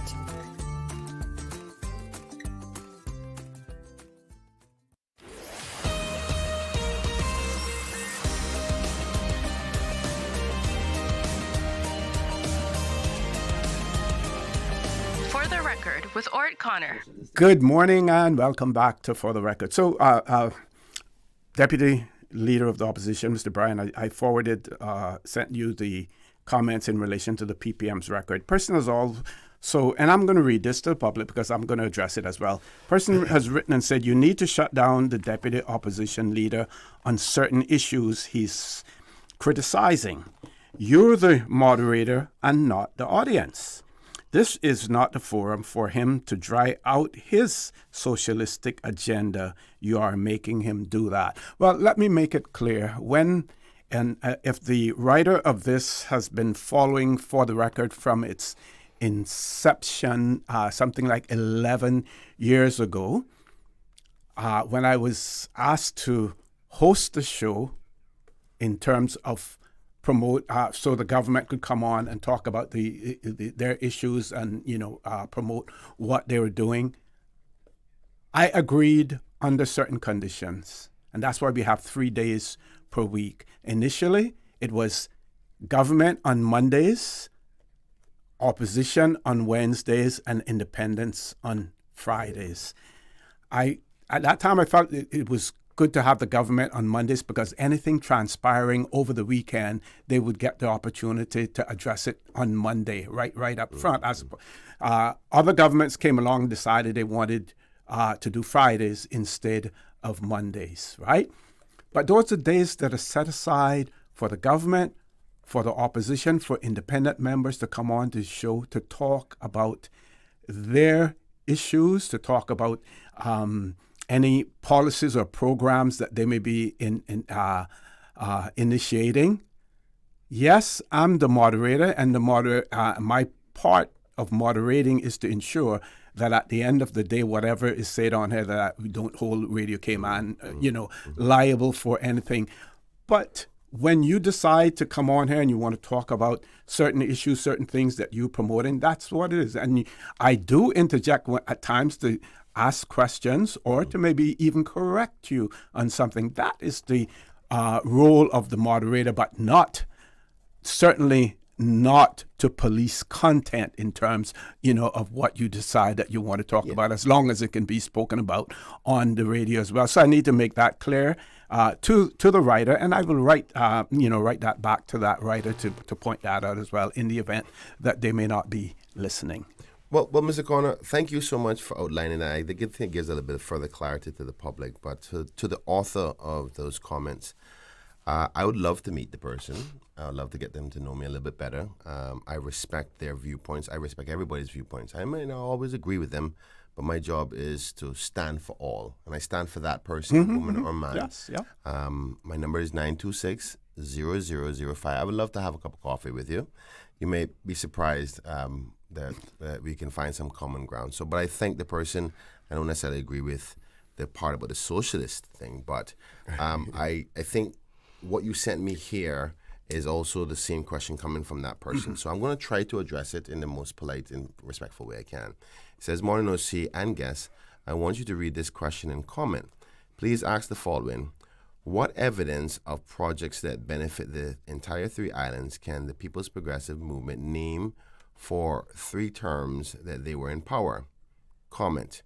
1, after 3 terms, should the PPM have accomplished all that they are talking about now? 2, the deputy leader of PPM talks about projects that's needed. Why didn't he accomplish those projects in his term? 3, his vision is for not a Caymanian vision.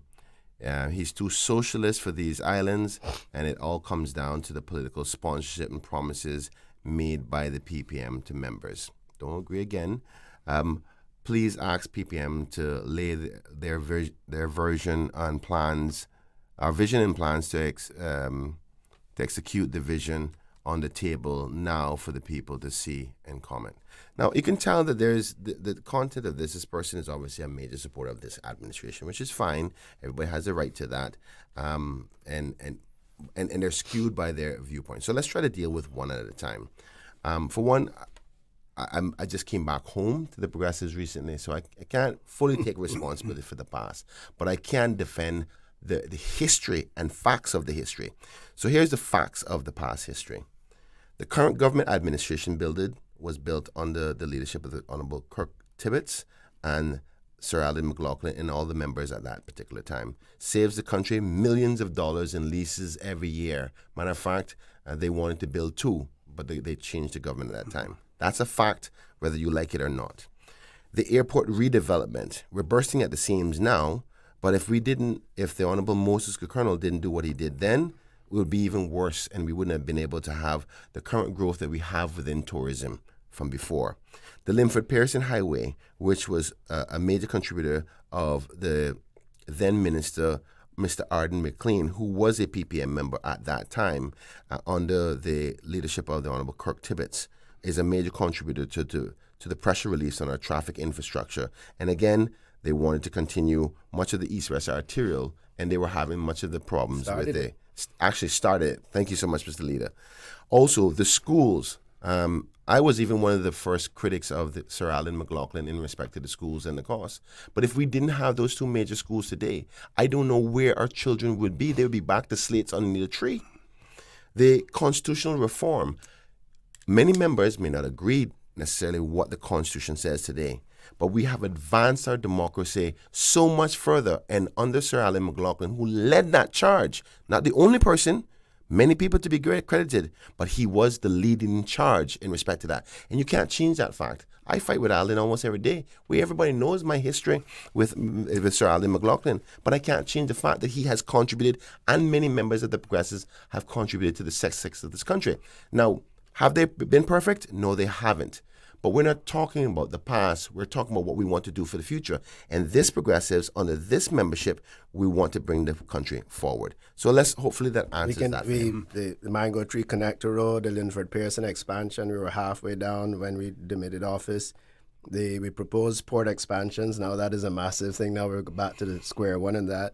We had the Regen project, which they scrapped. Now we're back to square one in that.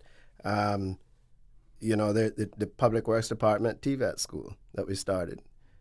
How many young men have gone through that program and now working, within government and outside of government in success? The Center for Business Development. How many small businesses were created in that center? How many small businesses were accelerated into larger businesses? We're going to continue, even in opposition, I'm going to continue to push on that to ensure that we get to where we want that, where financing is available, where support for international businesses is supported. The airport. What happened if we didn't expand the airport? People complain we didn't have jet bridges. But look at it now, we're bursting at the seams again. We could have still been back in the same old airport with the lines going way down the street, out in the hot sun, just like we do out at the port with the cruise terminals where our guests are lined up out in the street under the hot sun. So we can defend our record all day, OC. I think that's, history has proven, I think even through COVID, I've had people come to me and say, things, even during COVID, things were better. Under the PPM, all at the same time without borrowing a cent and paying down debt, more than 50% of the debt. We were literally at the point where we could have went debt-free. Yeah. Okay, very quickly, out of time, but I'm going to read this one as well. This person says, good morning. I thank the opposition. I think the opposition has been doing a good job asking questions and holding government accountable. Now that the office of the Leader of the Opposition has been established in law for the first time, can you explain what that means for the people of the Cayman Islands and how it will help you to do your job more effectively? And then the person says, please do not give up my name and number. And I just want to say to our listening audience, all of you, that I always protect the identity of the writer or even callers, and it is only when they give their permission, they say, oh, you can identify, you can say my name, is when that is done. Otherwise, when you send something here, it remains anonymous as well. I have to support you on that. Even sometimes I try to ask you to tell me who it is, and you say no. So we agree with that. If Mr. Leader, can I take that question?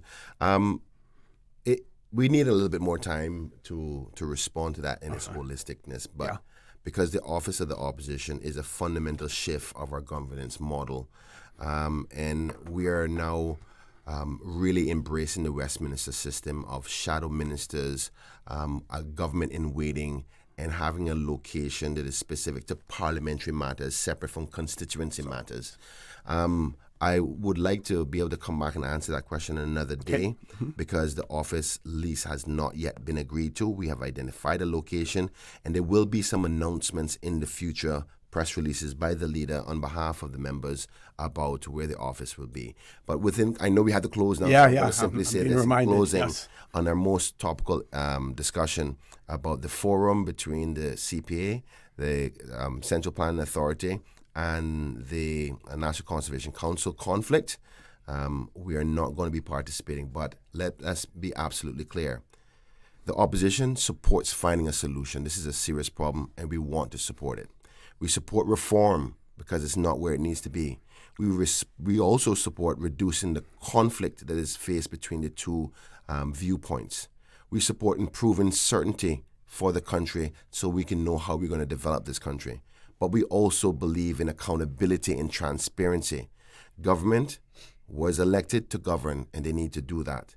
The opposition is in opposition to hold the government accountable. Those roles are fundamental to the health of democracy, and they must remain clear. Otherwise, we won't be able to do our job. Mr. Connor, thank you for having us on the show today, and we look forward to being here again, Mr. Leader. Yeah. Thank you, Mr. Connor, for having us. And just once again reminding everyone to be aware of the Sahara dust. Yes, I'm feeling the effects of it. Yep. It's real. I know we see so much come across our socials and stuff, but please be aware of it over the next 2 days in particular. And hope everyone have a wonderful end to their week. Okay, and thanks to all our listeners and our writers as well. Don't forget, continue to support your radio station, Radio Cayman. Join Charles Glidden, Mr. Charles Glidden Charlo at 12:15 for Talk Today. And as usual, we ask the good Lord to continue